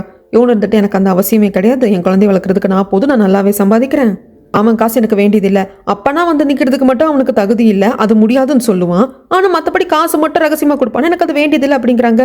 இது பாரு, நீ வந்து அந்த குட்டி பாப்பாவை வச்சு எங்களை டார்ச்சர் பண்ண மாட்டேன், அந்த குழந்தைக்கு நீ அப்பான்னு சொல்லுன்னு காங்தே கிட்ட வரமாட்டே அப்படின்னு நீ சொல்லிட்ட, அது உண்மைனா ப்ரூஃப் பண்ணு, இந்த பணத்தை எடுத்துக்கோ, இன்னும் கூட அதில் பணம் போட்டு நான் வச்சிருக்கேன், இந்த 3 பேங்க் பாஸ்புக்கே எடுத்துக்கோ அப்படிங்கிறப்போ கோவம் வந்துடுது நம்ம யோனுக்கு. இப்போ என்ன இதை எடுத்துக்கணும் அவ்வளோதானு சொல்லிட்டு எல்லாத்தையும் போட்டு கிழிச்சு போடுவா. ஏன் கிழிக்கிறேன்னு ஸ்ரீஜா கேட்கறதுக்கு இந்த பணம் எல்லாத்தையும் எனக்கு கொடுக்குறேன்னு சொல்லிட்டே இல்லையா, ஏன் பணம் நான் என்ன வேணா பண்ணுவேன்னு சொல்லிட்டு கிழிச்சு போட்டு வர்ற சமயத்தில் ஆக்சுவலாக உன் குழந்தை ரொம்ப அழகா இருக்கா, எனக்கு குழந்தை பிறக்க தான் போகுது, பட் இருந்தாலும் உன் குழந்தைய நானே வளர்க்கலான்னு நினைக்கிறேன் அப்படிங்கிறப்போ யோனுக்கு வருதே கோவம். என் குழந்தையோட பேர் கூட வாயில வரக்கூடாது, அப்படி வந்ததுன்னு வெய்யி நான் என்ன பண்ணுவேன் அப்படிங்கிறது எனக்கே தெரியாதுன்னு மிரட்டி விட்டு வந்துருவா. இங்க இந்த அக்காவோட லவ்வர் அடிக்கடி வந்துட்டு காங்தேவோட அம்மாவை பார்க்க வராங்க, ரகசியமா வந்து பாக்குறாங்க. இதுக்கு ஒரு காரணம் இருக்கு. ஏன்னா இந்த காங்தேவோட அம்மா தான் இந்த அக்காவோட லவ்வருக்கும் அம்மா. அது என்ன கதை ஏது கதை அப்படிங்கிறது பின்னாடி நம்மளுக்கு டீட்டெயிலாக தெரிய வருங்க. இந்த பக்கம் ஜாங் சேர்மன் வீட்டுக்கு வந்து ஏபி ஃபுட்ஸை வந்து சேல்ஸ் பண்ணலான் இருக்கோம். அது அந்த அளவுக்கு லாபமாக போகல, லாஸில் போயிட்டு இருக்கு. நம்மளோட மற்ற பிஸ்னஸோட லாபத்தில் அது தின்னுட்டு இருக்கு அப்படின்னு சொல்லிட்டு அந்த ஏபி ஃபுட்ஸை வந்து நம்ம விற்கணும் அப்படின்னு சொல்லிட்டு அதுக்கான பேப்பர்ஸ் எல்லாம் கொண்டு வந்து கொடுப்பாங்க. சேர்மன் இருந்துட்டு நான் பொறுமையாக படிச்சுட்டு சொல்கிறேன் அப்படின்னு சொல்லி அனுப்பிச்சி வச்சிருவாங்க. அதுக்கப்புறமாக பார்க்கோட எக்ஸ் ஒய்ஃப் வந்துட்டு கால் பண்ணி என்ன நினச்சிட்டு இருக்க, ஒரு லேடி ரிப்போர்ட்டர் என்னை வந்து ஃபாலோ பண்ணிக்கிட்டே இருக்கா, என்னை பற்றி டீட்டெயில்ஸ் எல்லாம் கலெக்ட் பண்ணிட்டு இருக்கா. என்ன பார்க், உனக்கு ரொம்ப கெட்ட பேரை வந்து அக்செப்ட் பண்ணிக்க முடியலையா, நான் உண்மையை சொல்லணுமா அப்படின்னு சொல்கிறப்போ சரி விடு நான் பார்த்துக்கிறேன் அப்படின்னு சொல்லிட்டு தூகிக்கு கால் பண்ணுறாங்க. கால் பண்ணிட்டு இந்த மாதிரி ஒரு பாருக்கு வான்னு சொல்கிறாங்க. அங்கே நம்ம தூகி வர்றப்போ அங்கே ஏற்கனவே இவர் குடிச்சிட்டு ஒரு பொண்ணு கூட சேர்ந்து கூத்தடிக்கிற மாதிரியெல்லாம் வந்து காட்டிக்கிறார். அதாவது நான் பொண்ணுங்க விஷயத்தில் தப்பானவன் தான், என்னை வந்து சம்மந்தப்படுத்தி வந்த ரூமர்லாம் உண்மைதான் அப்படிங்கிற மாதிரி காட்டிக்கிறதுக்காக பண்ணுறாங்க. ஆனால் தூகி நம்புறது இல்லை. நான் உங்களை தான் பார்க்க வந்தேன், பார்க்க கிட்ட பேசணும் அப்படிங்கிறப்ப அந்த பொண்ணு அனுப்பிச்சிடுறாங்க. இதுதான் நான் இப்படி தான் இருப்பேன், ஏதோ நீ வந்து என்ன பிளைண்ட் டேட்டாக பார்க்க வந்தே அப்படிங்கிறதுக்காக கொஞ்சம் நல்ல விதமாக நடந்துக்கிட்ட அப்படின்னு பார்க்க சொல்கிறப்போ எனக்கு ஒன்று மட்டும் புரியல, உங்கள் எக்ஸ் ஒய்ஃப் வந்து பேய் மாதிரி வந்து உங்களை ஹார்ன் பண்ணிட்டு இருக்காளா, அவளை பார்த்து ஏன் இப்படி பயப்படுறீங்க, அவளை பற்றி நான் விசாரிக்க போகிறப்போ அவளை பற்றி ஏதாவது நான் தெரிஞ்சுக்க போகிறப்போ நீங்கள் தான் ரொம்ப ஹர்ட் ஆகுறீங்க, பயப்படுறீங்க, அவளை பற்றி எதுவும் தெரிய வரக்கூடாதுன்னு சொல்லிட்டு நீங்கள் அந்த ரகசியத்தை காப்பாற்றுறீங்க. நேற்று வரைக்கும் என்கிட்ட நீங்கள் ரொம்ப கண்ணியமாக இருந்தீங்க, எனக்கு மனுஷங்களை வந்து நல்ல இட போட தெரியும், உங்ககிட்ட எந்த ஒரு தப்பும் கிடையாது. ஆனால் உங்கள் ஒய்ஃபை நான் ஃபாலோ பண்ணுறேன் அப்படிங்கிறது உங்கள் ஒய்ஃபுக்கு தெரிய வந்துடுச்சு, நான் ஒரு ரிப்போர்ட்டர் அப்படிங்கிறதும் தெரிய வந்துடுச்சு. ஏன்னா அதை கண்டுபிடிக்க முடியாத அளவுக்கு நான் முட்டாள் கிடையாது. அப்படி நான் முட்டாளாக இருந்தால் இவ்வளோ வருடங்களா நான் ரிப்போர்ட்டாக இருக்க முடியாது. கண்டிப்பாக உங்ககிட்ட தான் ஃபோன் பண்ணி பேசியிருக்கா, அதனால தான் நீங்கள் இது மாதிரிலாம் ஆக்டிங் போட்டுட்டு இருக்கீங்க அப்படிங்கிறாங்க. எதுக்காக இப்படி எல்லாம் பண்ணிட்டு இருக்கேன், நீ ஒரு ரிப்போர்ட்டராக இருந்தா அப்படின்னா யார் லைஃப்பில் வேணா என்ன நடக்குது வேணா பாப்பியா தூக்கி, எனக்கு பிடிக்கல, என் பர்சனல் லைஃப் நீ நோடுறது எனக்கு பிடிக்கல, சத்தியமாக எனக்கு பிடிக்கல, இதோட நிறுத்து அப்படிங்கிறப்போ இல்லை நிறுத்த முடியாது பார்க், நீங்கள் யாருங்கிறத நான் தெரிஞ்சுக்கணும், உண்மையிலே நீங்கள் யார் அப்படிங்கிறத நான் கண்டுபிடிக்க ஆசைப்படுறேன், எனக்கு அது ரொம்ப கியூரியாசிட்டியாக இருக்குது அப்படிங்கிறப்போ தெரிஞ்சுக்கணுமா, இதில் எதுக்காக பண்ணுற, இதுக்காக தான் பண்ணுறியா அப்படின்னு சொல்லிட்டு தூக்கியை வந்து டக்குன்னு ஹக் பண்ணி கிஸ் பண்ணிடுவார். தூக்கிக்கு வந்த கோவத்தில் ஒரு பலார்னு ஒரு அறை கொடுத்துருவா. நான் இப்போ அரைஞ்ச அறையில் உங்களுக்கு போதை தெளிஞ்சிருக்கும், இதுக்கப்புறம் தெளிவாக பேசுங்க அப்படிங்கிறப்ப பார்க்குக்கு வந்து ரியலைஸ் ஆகுது, இல்லை இந்த பொண்ணை நம்ம ஏமாற்ற முடியாது, இப்படியெல்லாம் பண்ணுறதுனால நம்ம வந்து ஒரு தப்பான கேரக்டர் உள்ள பையன் அப்படின்னு சொல்லிட்டு இவ போகமாட்டா அப்படிங்கிறது பார்க்குக்கு புரிய வருது. துகி எனக்கு புரியுது, நான் இப்படியெல்லாம் பண்ணுறது நாடகம் அப்படிங்கிறது நீ கண்டுபிடிச்ச அப்படின்னு சொல்லிட்டு, ஆனால் நான் என்ன பண்ணுனா தேவையே இல்லாமல் என் டைவர்ஸ் விஷயத்தெல்லாம் பற்றி நீ கிளறாமல் இருப்ப அப்படின்னு சொல்லிட்டு பேசிகிட்டு இருக்காங்க ரெண்டு பேரும். இந்த பக்கமாக யோனுக்கு பர்த்டே வரப்போகுது, பர்த்டே கொண்டாடணும் அப்படின்னு சொல்லிட்டு அம்மா ஆசைப்படுறாங்க. ஆனால் எப்போவுமே யோன் வந்து பர்த்டேவை கொண்டாடினதில்லை. ஏன்னா பர்த்டே அன்னைக்கு தான் அவளோட உண்மையான அம்மா மினி செத்து போனாங்க, அதனால தான் அவள் கொண்டாட மாட்டா. இந்த வருஷம் கொண்டாடலாமா, கண்டிப்பாக வந்துட்டு உங்கள் அம்மா கூட இதை தான் ஆசைப்படுவாங்க, நீ நல்லா இருக்கணும் சந்தோஷமாக இருக்கணும் அப்படின்னு சொல்லிட்டு இவங்க யோனோட அம்மா கேட்குறதுக்கு, இல்லைம்மா அதெல்லாம் ஒன்றும் பிரச்சனை கிடையாது, நான் என் பொண்ணோட பர்த்டேவை கொண்டாடுறேன், அவள் பிறந்தனால நானே அப்போதான் புதுசாக பிறந்த மாதிரி நினச்சி சந்தோஷமாக கொண்டாடிக்கிறேன்னு பேசிகிட்டு இருப்பாங்க. இந்த பக்கம் இந்த ரூனா தான் ஆள் வச்சிருப்பா இல்லையா, இந்த மாதிரி இந்த பொண்ணு யாருன்னு விசாரிச்சு சொல்லு, அவள் கேட்ரிங் லேடி, அவள் பேர் யோனு, அந்த ஃபோட்டோஸ் எல்லாம் அனுப்பிச்சிருக்கேன் அப்படின்னு சொல்லியிருப்பா இல்லையா. ஸோ அவங்க மூலியமாக டீட்டெயில்ஸ் கிடைக்குது, தரோவாக கிடச்சிருச்சு. இந்த பொண்ணோட அம்மா ஆக்சிடென்ட்டில் இறந்தாங்க, அவங்க பேர் மினி, இந்த பொண்ணு ஆர்ஃபனேஜில் வளர்ந்தா அப்படிங்கிற மொத்த டீட்டெயில்ஸும் கிடச்சிருச்சு. அப்படிப்பட்ட டீட்டெயில்ஸ் தான் கிடைச்சதே தவிர்த்து காங்தேவுக்கும் நம்ம யோனுக்கும் என்ன விஷயம், அந்த குழந்தை அதெல்லாம் தெரிய வர்றதில்ல. ஆனால் இந்த டீட்டெயில்ஸை பார்த்தோன்னே அப்போ மறுபடியும் என் வாழ்க்கையில் வந்துட்டாளா மினி, நீ செத்து போய் உன் பொண்ணை வச்சு என்ன பழி வாங்கிட்டு இருக்கியா, அப்போது ஜாங்குக்கு இந்த யோன் தான் அவரோட சொந்த பொண்ணு அப்படிங்கிறது தெரிஞ்சிருச்சு அப்படின்ட்டு இவளுக்கு ஷாக்கிங்காக இருக்கு. அப்படியே எரிமலை மாதிரி உட்காந்துட்டு இருக்கா. இப்போ இவளுக்கு எல்லாமே தெரிஞ்சு போச்சு. எல்லாம்னா காங்தேவையும் யோனையும் பற்றி எதுவும் தெரியலைங்க. யோனை வந்து இன்னொரு பார்த்துட்டு இருக்காரு, யோனுக்கு ஹெல்ப் பண்ணணும்னு நினச்சிட்டு இருக்காரு. நம்ம வீட்டுக்கு 12 வருஷத்துக்கு முன்னாடி வந்த யோன் தான் இவன் மினியோட பொண்ணு தான் அப்படிங்கிறதெல்லாம் தெரிஞ்சு போச்சு. ஆஃபீஸ்லேருந்து வர்றப்போ இந்த ஃபோட்டோஸ் எல்லாம் காட்டி இவ்வளோ பணம் கொடுக்கறதுக்காக இருந்தீங்க, எதுக்கு இதெல்லாம் பண்ணிட்டு இருக்கீங்க, மினியோட பொண்ணு தானே யோன், இவ்வளோ வருஷமாக டச்சில் இருக்கீங்களே, என்ன நினச்சிட்டு இருக்கீங்க, ஆச்சா போச்சான்னு குதிக்கிறதுக்கு நீ பாட்டிக்கு என்னமோ கற்பனை பண்ணி யோசிச்சுட்டு இருக்காத. ஆக்சுவலாக அந்த பொண்ணை வந்து நான் மினியோட பொண்ணுன்னு தெரிஞ்சு நான் பார்க்க போகல, நான் எதர்ச்சியாக பார்த்தப்போ அது மினியோட பொண்ணுன்னு தெரிஞ்சது. தயவுசெய்து அந்த பொண்ணை போய் பார்த்து பேசி ஈசி அந்த பொண்ணோட மனசை கஷ்டப்படுத்திடாத. யோன் பாவம் இப்போ சிங்கிள் மதராக இருக்கா அப்படிங்கிறாங்க. சரி எல்லாம் இருக்கட்டும், இப்போ எதுக்கு எகேன் அவன் நம்ம லைஃப்குள்ளே வந்துட்டு இருக்கா, இவ்வளோ வருஷம் இல்லாமல் திடீர்னு நீங்கள் எதுக்கு அவளை பார்க்கணும் என்ன எதுன்னு கேட்கறதுக்கு நான் தான் சொன்னேன் இல்லையா. எதர்ச்சியாக பார்த்தேன், எனக்கு ஒரு கில்ட் இருந்தது. அந்த பொண்ணுக்கு 12 வயசு, அந்த பொண்ணை வீட்டுக்கு கூப்பிட்டு வந்தேன், வாமா நான் நல்லபடியாக பார்த்துக்கிறேன்னு சொல்லிட்டு கடைசியில் ஆர்ஃபனேஜில் கொண்டு போய் விட்டுட்டேன். ஸோ அந்த கில்ட் எனக்கு இருந்துகிட்டே இருந்தது. எதர்ச்சியாக யோனை பார்க்குறப்போ இந்த யோனை தான் நாம 12 வயசு பொண்ணா இருக்கிறப்ப வீட்டுக்கு கூப்பிட்டு வந்தோம், அவங்க அம்மா இறந்து போனதுக்கு அப்புறமாக கூப்பிட்டு வந்தோம் அப்படின்னு தெரிய வந்தப்போ எனக்கு ஹெல்ப் பண்ணணும்னு தோணுச்சு. பட் நான் கொடுத்த பட்டு அந்த பொண்ணு வாங்கிக்கல அப்படின்னு சொல்லிட்டு இவர் பாட்டுக்கு காய்ச்சி மூச்சுன்னு கத்திட்டு எல்லாத்தையும் சொல்லிட்டு வெளியே வந்துடுவாரு. ஆனால் இப்போ வரைக்கும் இந்த காங்தேக்கும் யோனு தான் வந்துட்டு கேர்ள் ஃப்ரெண்டா பாய் ஃப்ரெண்டா ஒரு காலத்தில் இருந்தாங்க, அவனோட குழந்தைய தான் இந்த யோன் பெற்று வச்சிருக்கா அப்படிங்கிற எந்த கதையும் சொல்லலை. இந்த பக்கம் யோனோட வீட்டை தான் காட்டுறாங்க. அந்த ஸ்ரீஜா டெடி வாங்கி கொடுத்துருப்பா இல்லைங்களா. குழந்தைங்களுக்கு எப்போவுமே ரொம்ப பெரிய டாய்ஸ் எல்லாம் பிடிக்கும் இல்லையா. ஸோ இந்த பாப்பாவுக்கு அது பிடிச்சிருச்சு. அந்த சமயத்தில் இவ்வளோ நாள் அந்த குழந்தை தூங்குறப்ப கூட பக்கத்துலேயே வந்து ஒரு பாபி டால் மாதிரி ஒரு பொம்மை வச்சுட்டு இருந்திருக்கும். அது தூர தூக்கி போட்டுடுச்சு. இது யோனுக்கு ஒரு மாதிரி இருக்கு. பாப்பா 2 பொம்மையும் வச்சுக்கோ பாப்பா, இவ்வளோ இயர்ஸாக நீ இந்த பொம்மை தானே வச்சிருந்தேன், இப்போ அந்த டெடி வந்ததும் இதை தூக்கி போட்டேன்னா அது பேடாக ஃபீல் ஆகாது? இல்லைம்மா அது ரொம்ப குட்டியாக இருக்குது, அது மட்டும் இல்லாமல் அந்த டாயோட நான் விளாண்டு எனக்கு போர் அடிச்சு போச்சு, நான் இந்த டெடியை தான் வச்சுக்க போகிறேன், இது நல்லா புசு புசுன்னு இருக்குது அப்படின்னு சொல்லி கட்டி பிடிச்சிப்பா. இப்போ யோனுக்கு என்ன தோணுது அப்படின்னா, இந்த டெடி ஸ்ரீஜா வாங்கி கொடுத்தது, இந்த பாபி டால் பொம்மை நாம வாங்கி கொடுத்தது, ஸ்ரீஜா வாங்கி கொடுத்தது வச்சுக்கிட்டு நம்ம பொண்ணு நாம வாங்கி கொடுத்த பொம்மை இவ்வளோ வருஷம் தூக்கி போடுறாளே அப்படிங்கிற ஒரு கவலை. அதை விட மிகப்பெரிய கவலை, புதுசாக ஒன்று கிடச்சதும் பழசை மறக்கிறாளே, அந்த கங்தேவோட மென்டாலிட்டி வந்துடுமோ அப்படிங்கிற மாதிரியும் யோசிக்கிறா. அதனால குழந்தை கிட்ட இருந்து ரொம்ப ஹார்ஷாக அந்த பொம்மையை பிடுங்குறா. குழந்தை ஆள ஆரம்பிச்சிருது. அதுக்கப்புறமாக இவங்க அம்மா வந்துட்டு பேசாம இரு, குழந்தைகிட்ட எப்படி டீல் பண்ணணுன்னே தெரியாதா, நான் பார்த்துக்கிறேன், இன்னைக்கு என் கூட படுத்து தூங்கிக்கோ பாப்பான்னு சொல்லிட்டு குழந்தை கூப்பிட்டு போயிடுவாங்க. இந்த சீனை அப்படியே கட் பண்ணா கம்பெனி தான் கட்டுறாங்க. நோட்டீஸ் போர்டில் புதுசாக நோட்டிருக்காங்க. நம்ம பார்க் இருக்காரு இல்லைங்களா, இப்போ வேர் ஹவுஸில் ஒர்க்கராக வேலை செஞ்சுட்டு இருக்காரு. அவருக்கு ஹெட் ஆஃபீஸில் சீஃப் டைரக்டர் ஆஃப் மேனேஜ்மெண்ட் அப்படிங்கிற போஸ்ட் போட்டு கொடுத்துருக்காங்க. இதெல்லாம் எம்ப்ளாயிஸ் பார்க்குறப்போ என்னது, இவர் தான் இந்த கம்பெனியோட சேர்மேனோட பையன், அவரை வேர் ஹவுஸில் ஒர்க்கராக போட்டப்போ நம்மளுக்கு ஷாக்கிங்காக இருந்தது. இப்போ அங்கே ஒர்க்கராக போட்டுட்டு டக்குனு இவ்வளோ பெரிய போஸ்டிங் கொடுக்குறாங்களே அப்படின்னு எல்லாரும் பார்த்து பேசிட்டு இருக்காங்க. இதை காங்தேவும் பார்க்குறான். பார்த்துட்டு அவன் டிபார்ட்மெண்ட்குள்ளே வர்றப்போ அங்கே இவன் கூட ஒர்க் பண்ணுறவங்க எல்லாம் பார்த்தீங்களா, என்னதான் நம்மளுக்கு எக்ஸ்பீரியன்ஸ் இருந்தாலும், படிப்பு இருந்தாலும், டேலண்ட் இருந்தாலும், யார் எங்கிருந்து வராங்க அப்படிங்கிறது முக்கியம். சேர்மனோட பையன் அப்படின்னதும் எப்படி தொபுக்குடின்னு சொல்லிட்டு அவனுக்கான பொசிஷன் ஹையாக கிடைக்குது பார்த்தீங்களா. அப்படிங்கிறப்ப ஆக்சுவலாக காங்தேக்கு லைட்டாக பொறாமையாக இருக்குது. நம்மளுக்கு எக்ஸ்பீரியன்ஸ் இவ்வளோ இருக்குது, ஆனால் நம்மளை விட அந்த பார்க்குக்கு எக்ஸ்பீரியன்ஸ் கிடையாது, கம்பெனியில் இதுக்கு முன்ன பின்ன வேறு எந்த போஸ்டிங்லையும் இல்லை, இவ்வளோ பெரிய ஆப்பர்ச்சுனிட்டி அவருக்கு கிடைக்குது அப்படின்னு சொல்லிட்டு பொறாமையாக இருக்குது. இதை பற்றி எல்லாம் வந்துட்டு பார்க்கோட அம்மாவுக்கு தெரிய வருது. ஹஸ்பண்ட் கிட்ட போயிட்டு ரொம்ப சந்தோஷமாக இதை பற்றி பேசுகிறாங்க. ஆக்சுவலாக அவர் ஒரு கேல்குலேட் பண்ணி தாங்க இந்த வேலை எல்லாத்தையும், அதாவது காய்களை வந்து சேர்மன் நகர்த்திட்டு இருக்காரு. அதை எதையும் தன் ஒய்ஃப் கிட்ட கூட ஃப்ராங்காக அவர் சொல்கிறது கிடையாது. ஆனால் கம்பெனியில் நல்ல பொறுப்பு போட்டு கொடுத்துருக்காங்க அப்படிங்கிறது பார்க்கோட அம்மாவுக்கு சந்தோஷமாக இருக்குது. அப்போ தான் மெய்டு வந்து சொல்லுவாங்க, இந்த மாதிரி ரூனா மேடம் வந்திருக்காங்க அப்படின்னு சொல்லிட்டு சேர்மனுக்கு. எனக்கு என் பிள்ளைய பார்க்குறதுக்கு விருப்பம் இல்லை, நீயே போய் அவகிட்ட பேசிக்கோ அப்படின்னு சொல்கிறாங்க. இந்த மாதிரி நாங்கள் வந்து கல்யாணத்தை வைக்க போகிறோம், அடுத்த மாதம் மிடில் வந்து மேரேஜ் வைக்கலான் இருக்கோம் அப்படின்னு சொல்லிட்டு காங்தேக்கும் ஸ்ரீஜாவுக்கும் பண்ண போகிற கல்யாணத்தை பற்றியெல்லாம் பேசிகிட்டு இருக்காங்க. கொஞ்சம் பணம் ரெடி பண்ணி வச்சிருப்பாங்க இவங்க, ஏன்னா தாத்தா பாட்டி சைடு அப்படின்னு சொல்லிட்டு பேத்திக்கு கொடுக்கணும் இல்லையா. ஸோ அந்த பணத்தை ரெடி பண்ணி வச்சிருக்காங்க. உங்கள் அப்பா தான் கொடுக்க சொன்னார் அப்படிங்கிறப்ப ரூனாக்கே டவுட்டாக இருக்குது. அப்பா கொடுக்க சொன்னாரா? இந்த கல்யாணத்தில் அப்பாவுக்கு விருப்பமே கிடையாது. கம்பெனியோட எம்ப்ளாயி ஒருத்தனை வந்துட்டு ஸ்ரீஜா காதலிக்கிறது அவருக்கு பிடிக்கல. இதெல்லாம் வந்து அவருக்கு பிடிக்காதே. ஆக்சுவலாக உண்மைதான், சேர்மேன் இந்த பணத்தை கொடுக்கல, பட் பேத்தி அப்படிங்கிற முறையில் ஸ்ரீஜாக்கு கொடுக்கணும் அப்படிங்கிறதுக்காக இவங்க தான் பணத்தை ஏற்பாடு பண்ணி வச்சிருப்பாங்க. ரூனா பேடாக ஃபீல் பண்ணக்கூடாது அப்படிங்கிறதுக்காக உன் அப்பா தான் அந்த பணத்தை ஏற்பாடு பண்ணி வச்சாங்க, கொடுக்க சொன்னாங்க அப்படின்னு போய் சொல்லிட்டாங்க. அதுக்கப்புறமாக கல்யாணத்துக்கு முன்னாடி மாப்பிள்ளை வீட்டு சைடு பொண்ணு வீட்டு சைடு எல்லாம் பேசிக்கணுமே, அதெல்லாம் முடிஞ்சிருச்சா? அப்படி நீங்கள் பேசிக்கிறப்போ குடும்பத்தில் மூத்தவங்களாச்சே நாங்கள், நான் உன் வயசாக இருந்தாலும் இப்போ நான் உனக்கு அம்மா ஸ்தானத்தில் இருக்கேன், உங்கள் அப்பானால் வர முடியாட்டாலும் நான் வருவேன், நான் கூப்பிடலாம் அப்படின்னு சொல்லி எல்லாம் பேசிகிட்டு இருப்பாங்க. ரூனா எல்லாம் நார்மலாக தான் பேசிகிட்டு இருப்பான். அந்த சமயத்தில் இந்த மாதிரி பார்க்குக்கு கம்பெனியில் சீஃப் டைரக்டர் ஆஃப் மேனேஜ்மெண்ட் அப்படிங்கிற பொசிஷனை வந்து கொடுத்துருக்காங்க அப்படின்னு சொல்கிறப்போ இது ரூனாவுக்கு சுத்தமாக பிடிக்கல. இந்த பக்கம் இதை பற்றி பார்க் வந்து ஜாங்கிட்டையும் பேசுகிறாங்க. தனக்கு இப்படி ஒரு திடீர்னு ஒரு பொசிஷனை கொடுத்ததில்ல கொஞ்சம் பார்க்கே வந்து அதிர்ச்சியாக தான் இருக்காங்க. என்ன, நான் இப்போ தான் வேர் ஹவுஸில் ஒர்க்கராக இருந்தேன், இப்போ இப்படி என்ன ஏதுங்கிறதுக்கு இதெல்லாம் சேர்மனோட ஆர்டர். அவர் ஏதோ மனசில் வச்சுட்டு காய் நகர்த்திட்டு இருக்காரு. நீ நாளைக்கு வந்து ஹெட் ஆஃபீஸில் ரிப்போர்ட் பண்ணும் அப்படிங்கிறாங்க. இல்லை ஜாங், நான் கொஞ்சம் யோசிக்கணும் அப்படின்னு பார்க்க சொல்கிறப்போ அங்கே திடுதுப்புன்னு ரூனா வருவா. எல்லாத்தையும் கேட்டுட்டு தானே வர்றா. என்ன, நான் எல்லாத்தையும் கேள்விப்பட்டேன், நீயும் அம்மாவும் சேர்ந்து என் அப்பாவை மேனிப்புலேட் பண்ணுறீங்களா அப்படிங்கிறப்போ பார்க்குக்கு கோவம் வந்துடுது. இது வரைக்கும் யோசிச்சுட்டு இருந்தா இதுக்கப்புறம் யோசிக்கிற மாதிரி இல்லை, நாளைக்கு வந்து ரிப்போர்ட் பண்ணுறேன் ஜாங் சார் அப்படின்னு சொல்லிட்டு போயிடுவாங்க. பார்க் போனதுக்கப்புறமாக ஜாங் சொல்லுவாங்க, இதை பாரு ரூனா, நீ அமைதியாக இருந்தாலே நடக்கிறதெல்லாம் கரெக்டாக நல்லபடியாக நடக்கும். ஏதோ ஒன்று பண்ணுறேன் அப்படிங்கிற ஆரம்பிக்கிற பற்றியா அதுவே மற்றவங்களை ட்ரிகர் பண்ணி உனக்கு எதிராக மாற்றி விட்டுருது அப்படிம்பாரு. ஏன்னா பார்க் இந்த பொசிஷன் தனக்கு வேண்டான்னு சொல்லிட்டு இருந்தா, எனக்கு அந்த அளவுக்கு அனுபவம் கிடையாது, எனக்கு எதுவுமே கம்பெனி பற்றி தெரியாதுன்னு சொல்லிட்டு இருந்தான். இப்போ நீ தேவையே இல்லாமல் ட்ரிகர் பண்ணி விட்டு அந்த பொறுப்பை இப்போ அவன் எடுத்துக்கிட்டான். என்ன பண்ண முடியும் உன்னால்? ஒன்றும் பண்ண முடியாது. ஐயோன்னு புலம்பு தான் வேணும் அப்படின்னு சொல்லிட்டு இவர் உட்காந்துருவாரு.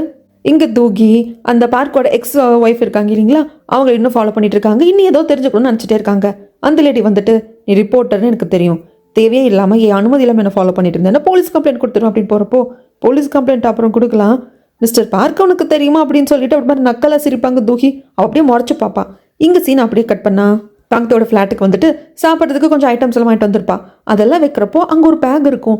அதில் என்ன இருக்குன்னா, ஒரு வாட்டி குழந்தைய வந்துட்டு கூப்பிட்டு வந்திருப்பா இல்லையா, அந்த சமயத்தில் ஒரு டாயை வந்து விட்டு போயிருந்திருப்பா. அதை எடுத்து ஒரு பேக்கில் போட்டு வச்சிருப்பான் காங்தே, எப்பாவது கொடுத்துக்கலாம் அப்படின்னு சொல்லிட்டு மறந்து போயிருப்பான்.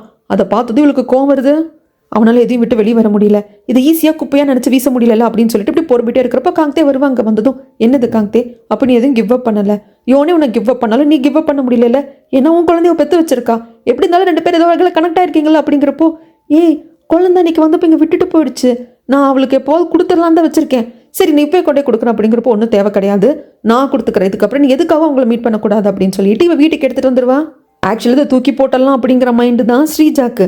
ஆனால் இல்லை, இதை வச்சு யோனை பார்த்து சில விஷயங்கள் பேசணும் அப்படிங்கிறதுக்காக யோனுக்கு வந்து கால் பண்ணி உனக்கு கூட பேசணும், உன் வீட்டு முன்னாடி தான் இருக்கேன் வான்னு கூப்பிடுவா.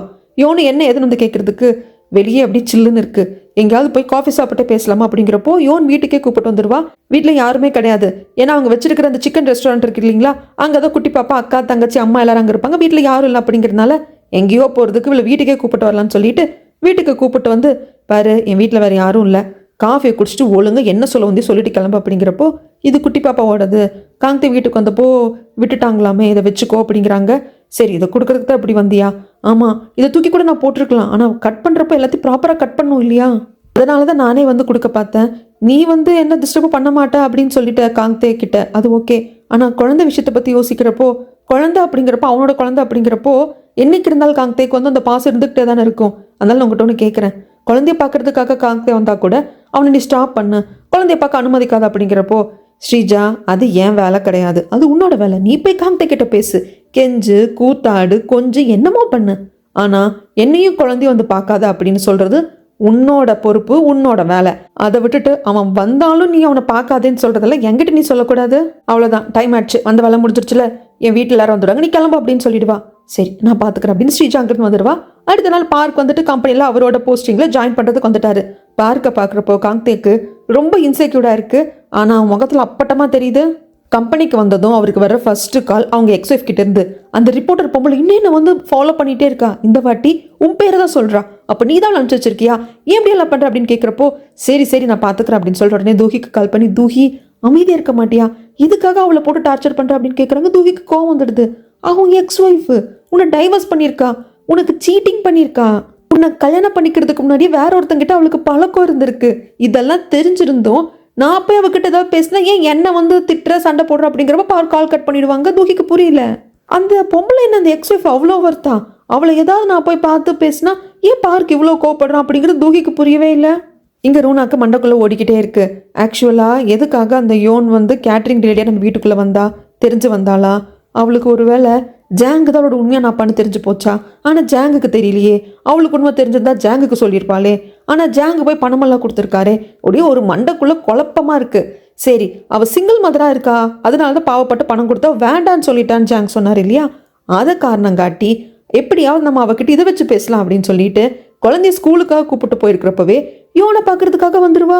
அது உன் குழந்தை தானா அப்படிங்கிறப்போ யோனுக்கெல்லாம் திக்குன்னு இருக்கும், குழந்தைய மறைச்சு மறைச்சு வச்சுப்பா. அதுக்கப்புறமாக ஒரு ரெஸ்டாரண்ட்டுக்கு வந்துட்டு இவளே பேச்ச ஆரம்பிக்கிறா ரூனா. முதல்ல எனக்கு ஒன்றும் அடையாளம் தெரியல, உன் பேரை வச்சு கொஞ்சம் பேர் சிமிலராக இருக்குது அப்படிங்கிற மாதிரி தான் பார்த்தேன்.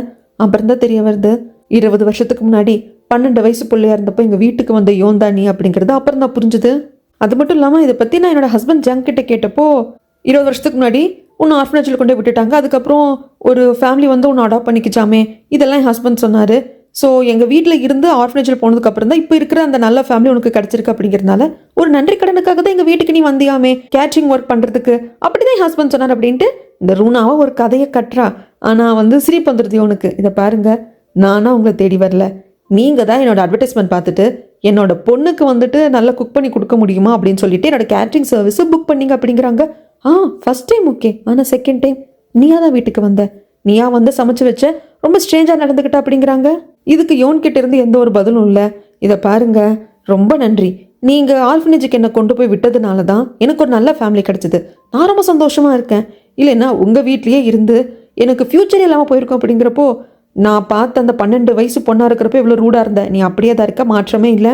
சரி எல்லாம் போட்டும் விடு. என் ஹஸ்பண்ட் ஜாங் சொன்னார், நீ வந்து குழந்தைய வச்சுட்டு தனியாக ரொம்ப கஷ்டப்படுறியாமே, ரொம்ப கஷ்டமான லைஃப் வாழ்ந்துட்டு இருக்கியாமே, உனக்கு பணம் கூட கொடுத்தாராமே, நீ தான் வேண்டான்னு சொல்லிட்டியாமே, என்கிட்ட சொல்லு, யார் இந்த குழந்தைக்கு அப்பா, உன் கையில் ஒரு குழந்தை கொடுத்துட்டு இந்த குழந்தையோட ரெஸ்பான்சிபிலிட்டி ஏற்றுக்காம அவன் எங்கே போனான், அவன் யார் என்னன்னு சொல்லு அப்படின்னு சொல்லி கேட்க, என்ன ரூனா மேடம் இந்த குழந்தையோட அப்பா யாருங்கிறத நீங்கள் அவசியம் தெரிஞ்சுக்கணுமா அப்படின்னு சொல்லிட்டு ஒரு மாதிரி வில்லங்கமாக கேட்பா யோன்.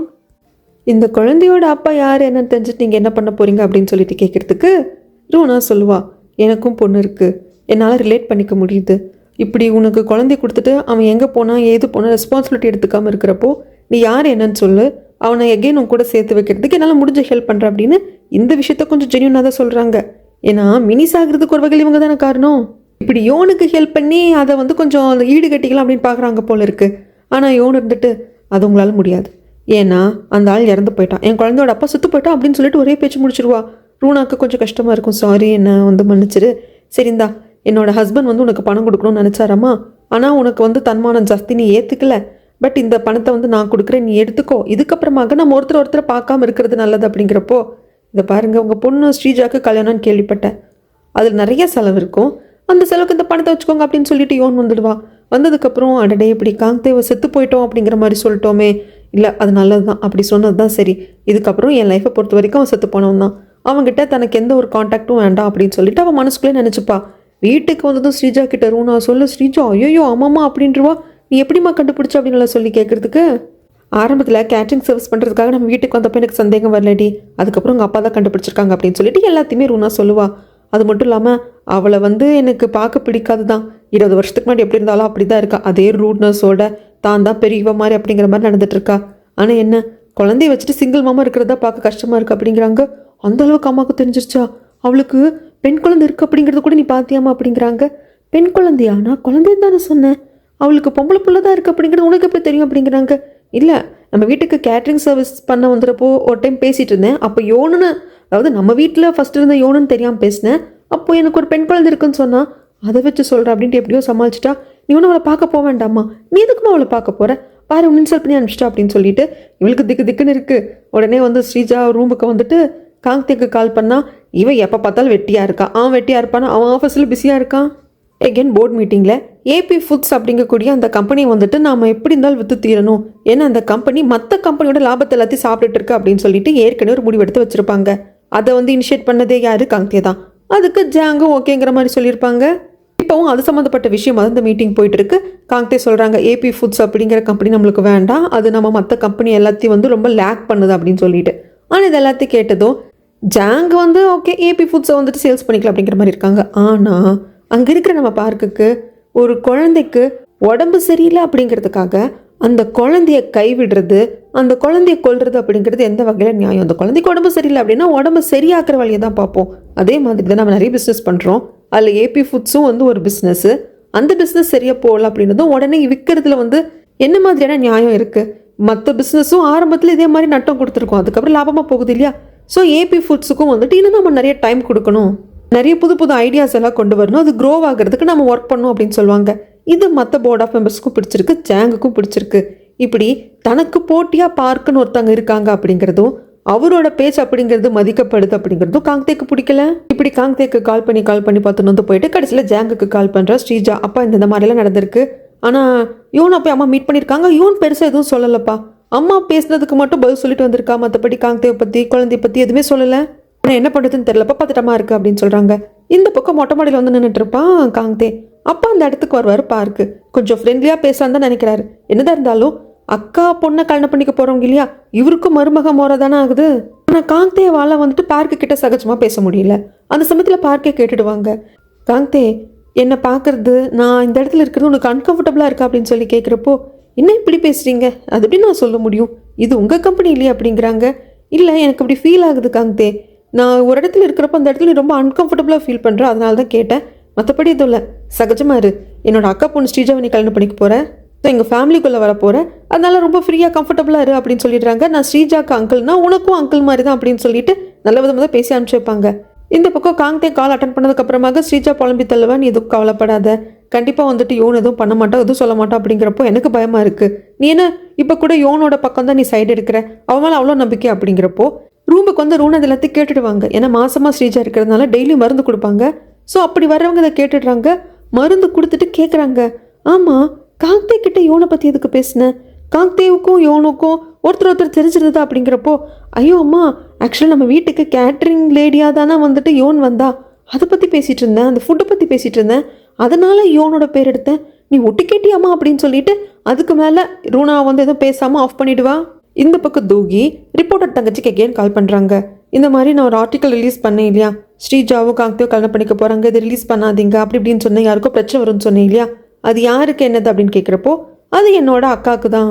ஓ ஓ அப்படியா, அவங்க பேர் என்ன, அவங்க என்ன பண்ணுறாங்க அப்படின்லாம் கேட்குறப்போ யோன் கேட்ரிங் சர்வீஸ் வச்சுருக்காங்க அப்படிங்கிறாங்க. ஸோ அந்த அட்வர்டைஸ்மெண்ட்டை கூட இவ பார்த்துருப்பா. ஏன்னா தங்கச்சிக்காரி ரிப்போர்ட்டராக எந்த மேகசினில் ஒர்க் பண்ணுறாலோ அந்த மேகசினில் விளம்பரம் கூட கொடுத்துருப்பா இல்லையா யோனோட கேட்ரிங் சர்வீஸை பற்றி. ஸோ இதெல்லாத்தையும் தூக்கி வந்து படிச்சிருக்கா. ஸோ இப்போ தூக்கி என்ன கேட்குறா அப்படின்னா, இப்போது ஸ்ரீஜாவும் காங்தேவும் கல்யாணம் பண்ணிக்க போகிறாங்க அப்படின்னா அதில் யோன் எந்த வகையில் பாதிக்கப்படுறா, அப்படி அவள் ஏதாவது வகையில் பாதிக்கப்படுறான்னா அதை என்கிட்ட சொல்லு. நான் எகேன் அந்த ஆர்டிக்கலை திருத்தி எழுதி ரிலீஸ் பண்ணுறேன். யாருக்கு நியாயமோ அந்த நியாயத்தை வாங்கி கொடுக்கணும் அப்படிங்கிறாங்க. ஆனால் யோன் தான் எல்லாத்தையும் விட்டுட்டாலே, போராடுற மனசும் யோனுக்கு இல்லை. இதுக்கப்புறம் அவன் தொலைஞ்சு போகிறான், நான் என் குழந்தையோட நிம்மதியாக வாழ்ந்துட்டு போகிறேன் அப்படிங்கிற மைண்டுக்கு வந்துட்டா இல்லையா. ஸோ இந்த விஷயத்தை எகெயின் கேலரி நியாயம் வாங்கி கொடுக்கறதுக்கு தங்கச்சி ரிப்போர்ட்டருக்கு மைண்ட் இல்லை. தேவையில்லாமல் யோனையும் குழந்தையும் போட்டு டார்ச்சர் பண்ணுற மாதிரி இருக்கும். யோனே காங்தேவை வேண்டாம், தன் குழந்தைக்கு அப்பாவாக கூட அவன் வேண்டாம் அப்படின்னு சொல்லிட்டு விட்டதுக்கு அப்புறமாக இதை பற்றி பேசுறதுக்கு அவள் விரும்பல. அதனால இது பாருங்க, இதை பற்றி பேசுறது எனக்கு டைம் இல்லை அப்படிங்கிறாங்க. சரி உங்களுக்கு டைம் இல்லை அப்படின்னா யோன் தானே அந்த கேட்ரிங் சர்வீஸ் வச்சுருக்காங்க இல்லையா, அவங்க காண்டாக்ட் நம்பருக்கு நான் டேரெக்டாக பேசிட்டுமா அப்படிங்கிறப்போ அது உங்கள் இஷ்டம். டேரெக்டாக நீங்கள் யோன் கிட்ட கூட பேசிக்கோங்க, எனக்கு அதை பற்றி கவலை இல்லை. இதுக்கப்புறமாக இந்த ஆர்டிக்கல் சம்மந்தமான விஷயத்தை பற்றியோ ஸ்ரீஜா காங்தே கல்யாணத்தை பற்றின விஷயத்தையோ நான் பேச விரும்புனேன்னு சொல்லிட்டு காலை கட் பண்ணிடுவாங்க. இங்கே இந்த அக்காவோட லவ்வர் பாய் வந்துட்டு அடிக்கடி இங்கே காங்தேவோட அம்மாவை பார்க்குறதுக்கு வராங்க. காங்தேவோட அம்மாவுக்கும் உன்னை பார்க்குறப்போ உன் பேரை கேட்குறப்போ யாரோ ஒருத்தங்க எனக்கு ஞாபகம் வருதுடா அப்படின்னு சொல்லிட்டு பையனை பார்த்துக்கிற மாதிரி தான் பார்த்துப்பாங்க. ஆனால் இது எந்த வகையில் பையன் முறையாகுது அப்படிங்கிறதுல பின்னாடி தெரிய வருங்க. ஆனால் இவங்க தான் நம்மளை பெத்த அம்மா அப்படிங்கிறது அக்காவோட லவ்வருக்கு நல்லாவே தெரியும். மொத்த கதையும் போக போக பார்ப்போம். அதுக்கப்புறமாக பார்க் வீட்டுக்கு வந்தா இந்த வாட்டி பார்க்கோட அம்மா அப்பா கூட உட்காந்து தூக்கி சாப்பிட்ருப்பாங்க. பார்க்குற பார்க்குக்கு என்கிட்ட இன்ஃபார்ம் பண்ண மாட்டேன்ட்டு நீ பாட்டுக்கு வந்துடுற அப்படிங்கிற மாதிரி இருக்குது. பட் பேரண்ட்ஸ் மட்டும் எதுவும் காட்டிக்கிறது இல்லை. தனியாக கூப்பிட்டு ஏன் தூக்கி இதெல்லாம் பண்ணிகிட்டு இருக்கு, அது மட்டும் இல்லாமல் தேவையில்லாமல் எக்ஸ் ஒய்ஃப் பின்னாடி போய் சுற்றிட்டு இருக்கியா, ஏதோ விசாரிச்சுட்டு இருக்கியா அப்படிங்கிறாங்க. ஒருத்தவங்களோட பாஸ்டில் எவ்வளவோ டர்ட்டியான விஷயம் இருக்கும், அவங்க மறக்கணும்னு நினைக்கிற பல விஷயங்கள் இருக்கும், ஏன் தேவையில்லாமல் கிளற அப்படிங்கிறாங்க. ஆக்சுவலாக பார்க்குக்கு 7 வருஷத்துக்கு முன்னாடி கல்யாணம் ஆயிருந்திருக்குங்க. கல்யாணமான ஒரே வருஷத்தில் டைவர்ஸ் ஆயிருந்திருக்கு. அதுக்கு காரணம் அவங்க ஒய்ஃப் சரியில்லை, சில ஆண்கள் கூட தொடர்பில் இருந்திருக்காங்க. அதுவும் அந்த ஆண்கள் கூட இந்த பார்க்கு கல்யாணம் பண்ணிக்கிறதுக்கு முன்னாடியே கல்யாணம் பண்ணதுக்கு அப்புறமாக அது தொடர்ந்துருக்காங்க. ஆனால் இதெல்லாம் தெரிஞ்சிருந்தும் பார்க் எல்லா பள்ளியும் தம் மேலே ஏன் ஏற்றுக்கிட்டாங்க அப்படிங்கிறது தூகிக்கு இப்போ வரைக்கும் புரியல. அதை தூகி கேட்கவும் செய்கிறாங்க. இதை பார்க், உங்கள் எக்ஸ் ஒய்ஃபை பற்றி எனக்கு எந்த ஒரு கவலையும் கிடையாது. அந்த பொண்ணு டைவர்ஸ் பண்ணதுக்கு அப்புறமாக நீ கல்யாணம் பண்ணிக்கல, கல்யாணத்தில் இன்ட்ரெஸ்ட் இல்லாமல் இருக்க. ஆனால் நீ ஏதோ பெரிய பிளே பாய் மாதிரியும் பெண்கள் பின்னாடி சுற்றக்கூடிய மன்மதன் மாதிரியும் ஒரு இமேஜ் கிரியேட் ஆயிருக்கு. அதுக்கும் எல்லாத்துக்கும் அமைதியாக இருக்க. எனக்கும் எக்ஸ் ஒய்ஃப் பற்றி தெரிஞ்சுக்க வேண்டாம். ஆனால் எனக்கு க்யூரியஸாக இருக்கிறது பார்க் யார், பார்க் அப்படிங்கிற இந்த நல்லவனை பற்றி தெரிஞ்சுக்கணும்னு நான் நினைக்கிறேன். உன்னை நான் ஒவ்வொரு நாள் பார்க்குறப்போ எனக்கு நீ புதுசாக தெரியுற, உங்ககிட்ட ஏதோ ஒரு இன்னசென்ஸ் இருக்குன்னு எனக்கு தோணுது. அந்த இன்னசென்ஸ் என்ன அப்படின்னு நான் பார்க்கவும் கேட்கவும் புரிஞ்சுக்கவும் நினைக்கிறேன் அப்படிங்கிறாங்க. அது நீ பார்க்க வேண்டாம், கேட்க வேண்டாம், புரிஞ்சுக்க வேண்டாம். இதுக்கப்புறமாக வீட்டுக்கு எனக்கு இன்ஃபார்ம் பண்ணாமல் வர்றதை நிறுத்து. இல்லை நீ வீட்டுக்கே வர்றதை நிறுத்து, இதை நான் விரும்பலை. இது வேறு மாதிரி சீரியஸாக போயிட போகுது அப்படிங்கிறாங்க.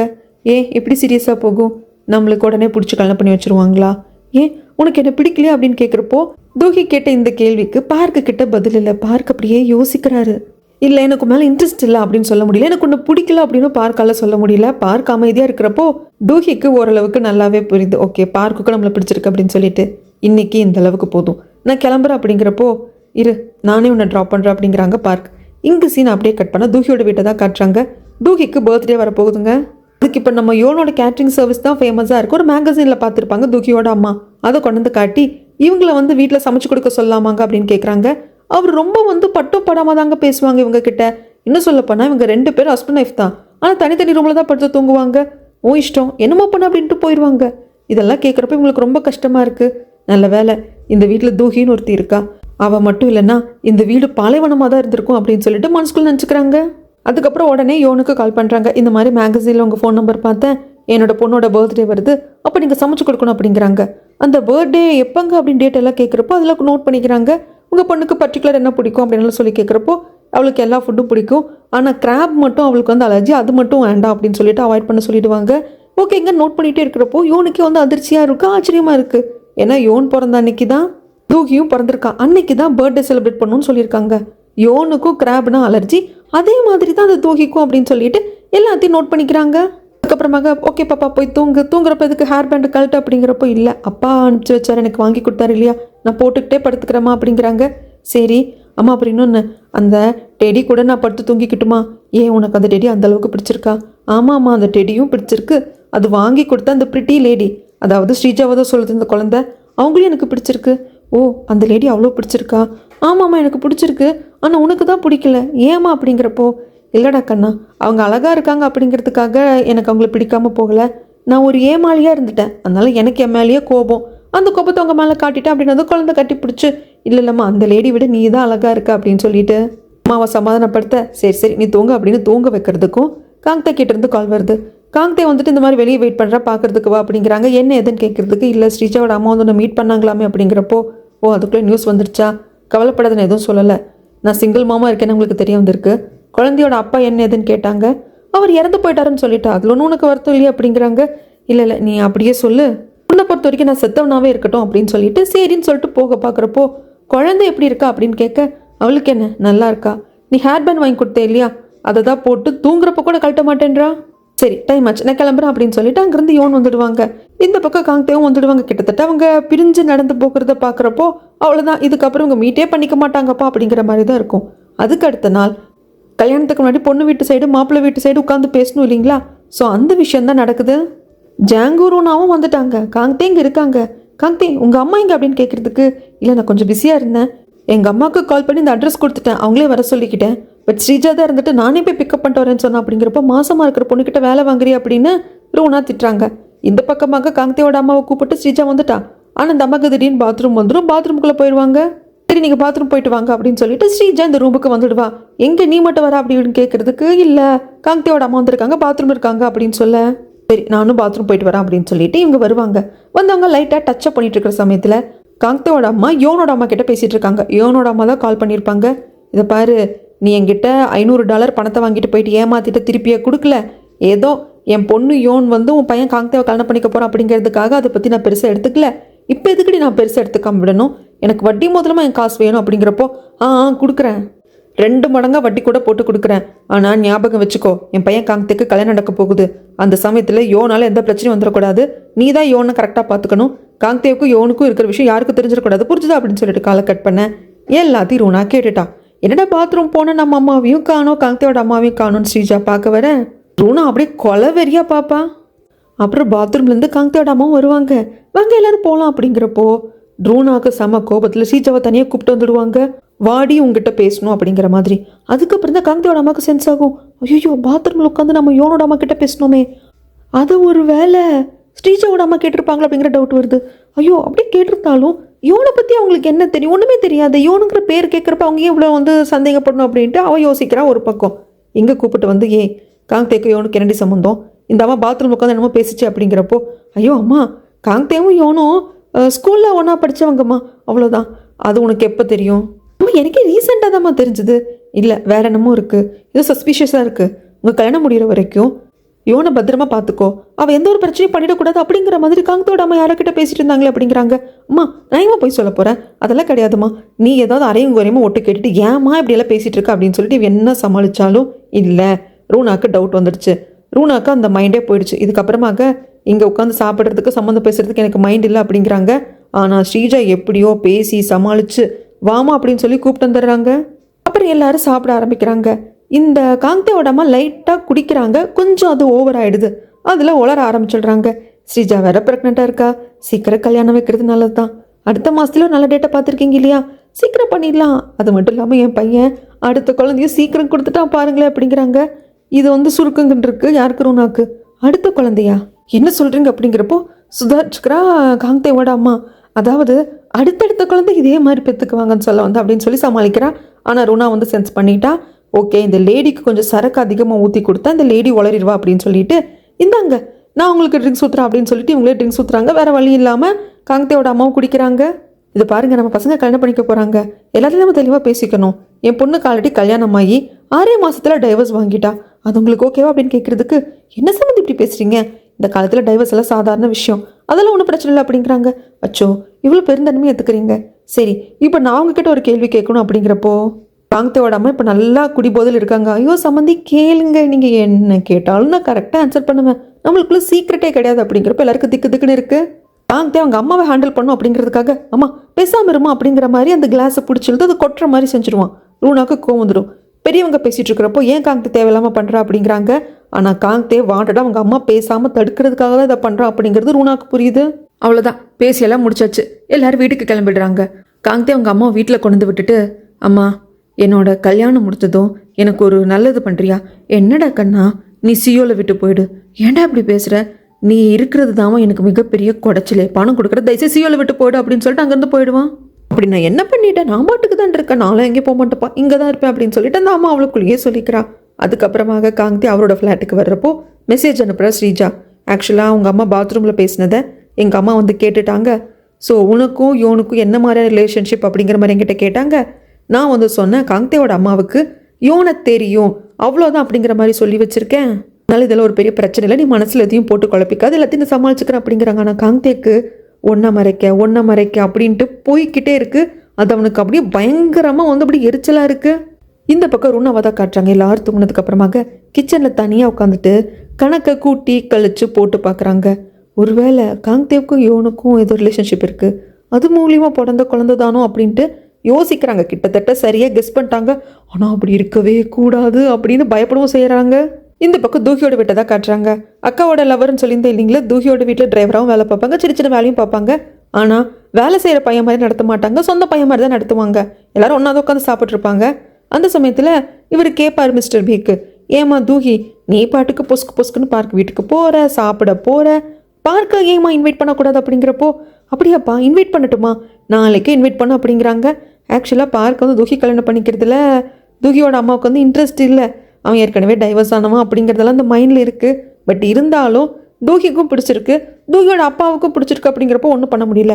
சரி அப்படின்னு சொல்லிட்டு யோனுக்கு கால் பண்ணி, இந்த மாதிரி என்னோட பொண்ணோட பர்த்டேக்கு தாம்மா உன்னை வந்து கேட்ரிங் சர்வீஸ் பண்ண சொல்லி கேட்டிருந்தேன். ஆனால் திடீர்னு வந்து ஒரு சின்ன ப்ரோக்ராம் வந்து மாறி போச்சு. நாளைக்கு சில கெஸ்ட்டு வராங்க எங்கள் வீட்டுக்கு, நீ நாளைக்கு வந்து கொரியன் ஸ்டைல் ஃபுட் வந்து சமைச்சு கொடுக்குறியா அப்படின்னு சொல்லி கேட்குறதுக்கு, ஓகே நான் நாளைக்கு ஃப்ரீயாக தான் இருக்கேன், வர்றேன் மேடம்னு சொல்லிடுவாங்க யோன். அதுக்கப்புறமாக ஜாங் வந்து பார்க்க கூப்பிட்டு, இதை பாருப்பா, ஏபி ஃபுட்ஸை வந்து சோல்வ் பண்ணக்கூடாது, ஏன்னா அதுக்கு சின்ன சின்ன பிரச்சனை இருக்குது, கரெக்ட் பண்ணணும்னு சொல்கிறேன். ஸோ அந்த கம்பெனி நீ தான் பார்த்துக்கணும் அப்படிங்கிறப்ப என்ன திடீர்னு என்கிட்ட கொடுக்குறீங்க, எனக்கு எந்த ஒரு ஐடியாவும் இல்லை அப்படிங்கிறாங்க. கிட்ட எந்த ஒரு ஐடியாவும் இல்லைன்னா வேறு வழியே இல்லை, ஏபி ஃபுட் அப்படிங்கிற அந்த கம்பெனியை நம்ம சேல்ஸ் பண்ணி தான் தீரணும், அதனால நீ தான் முடிவெடுக்கணும் அப்படிம்பாங்க. இல்லை அந்த கம்பெனி சேல்ஸ் பண்ணக்கூடாது, என்ன பண்ணலாம் அப்படின்னு சொல்லிட்டு யோசிச்சுக்கிட்டே இவரோட கேபினுக்கு வரப்போ அங்கே ஏற்கனவே வந்து தூகி வெயிட் பண்ணிட்டு இருப்பாங்க. தூகி இப்படியெல்லாம் சர்ப்ரைஸ் கொடுக்காத, இந்த கம்பெனியில் நான் ஒரு பொறுப்பான பதவியில் இருக்கேன், இப்படி பொசுக்குன்னு வந்தால் என்ன அர்த்தம் அப்படிங்கிறாங்க. இது என்ன வம்பா இருக்குது, உங்களை பார்க்குறதுக்கு வீட்டுக்கு வந்தாலும் குத்தம் சொல்கிறீங்க, ஆஃபீஸ்க்கு வந்தாலும் குத்தம் சொல்கிறீங்க. சரி என்னது இது அப்படிங்கிறதுக்கு, இதெல்லாம் நான் படித்த காமிக்ஸ் புக், ரொம்ப நல்லாயிருக்கும், நீங்களும் படித்து பாருங்கள். அதுக்கப்புறம் நான் 2 வாட்டி உங்கள் வீட்டுக்கு வந்திருக்கேன், நீங்களும் பதிலுக்கு என் வீட்டுக்கு வரணும் இல்லையா, நாம் போடுற இந்த காதல் நாடகத்துக்கு அதுதானே சரியாக இருக்கும். ஸோ என் பேரண்ட்ஸ் உங்களை இன்வைட் பண்ணியிருக்காங்க, நாளைக்கு எங்கள் வீட்டுக்கு சாப்பிட வாங்க. சரி நான் இன்னொரு விஷயம் உங்ககிட்ட சொல்லணுன்ட்டு இருந்த தோஹி, என்னோட கடந்த காலத்தை பற்றி நானே உங்ககிட்ட கொஞ்சம் கொஞ்சமாக சொல்கிறேன், ஆனால் அது நீயே கண்டுபிடிக்க முயற்சி பண்ணாத. என் எக்ஸ் ஒய்ஃபை போய் பார்த்து பேசுகிறது இதெல்லாத்தையும் விட்டுடு அப்படிங்கிறப்போ தூஹிக்கு இது ஒரு மாதிரி டச்சிங்காக இருக்குது. என்ன நாம் கொஞ்சம் க்ளோஸ் ஆகிட்ட மாதிரி தெரியுது, திடீர்னு ஏதோ மெலோட்ராமா நம்மளுக்குள்ளே ஓடுற மாதிரி தெரியுது அப்படின்னு சொல்லிட்டு நக்கெல்லாம் சொல்லிட்டு போயிடுவா. இந்த பக்கமாக குழந்தைய வந்துட்டு கூப்பிட்டு வந்துட்டு இருப்பாங்க யோனோட அம்மா. அந்த சமயத்தில் இங்கே தானே அவள் வீடு, இதுதானே அவள் வீடு அப்படிங்கிற மாதிரி கையில் தான் பார்சலெல்லாம் வச்சுக்கிட்டு அங்கே ரூனா நிற்பாங்க. ரூனா யார் என்ன அப்படிங்கிறது யோனோட அம்மாவுக்கு தெரியாது, ஆனால் அந்த குழந்தைக்கு தெரியும். நீங்களா பாட்டிமா அப்படின்னு சொல்லி கேட்பாங்க. என்னை அடையாளம் கண்டுக்கிட்டியா அப்படின்னு சொல்லிட்டு குழந்தை கேட்க, யோனோட அம்மாவுக்கு குழந்தைக்கெல்லாம் அடையாளம் தெரிஞ்சிருக்கேன் அப்படிங்கிற மாதிரி பார்ப்பாங்க. கடைசியில் நான் யோனோட ஃப்ரெண்டோட அம்மா அப்படிங்கிற மாதிரி போய் சொல்லி வீட்டுக்குள்ளேயும் வந்துடுறா. குழந்தை ரூமுக்குள்ளே போய் படிக்க சொல்லிட்டு, நீங்கள் யோனோட ஃப்ரெண்டோட அம்மான்னு சொல்கிறீங்க, பட் உங்களை பற்றி யோன் எதுவுமே சொன்னது இல்லையா அப்படிங்கிறப்போ, ஆக்சுவலாக அவளுக்கு 12 வயசாக இருந்தப்போ என் பொண்ணு அவ்வளோ எல்லாரும் ஒரே ஸ்கூலில் தான் படிச்சுட்டு இருந்தாங்க. அதுக்கப்புறம் ஆர்ஃபனேஜ் போயிட்டா, டச் அப்படி விட்டு போச்சு.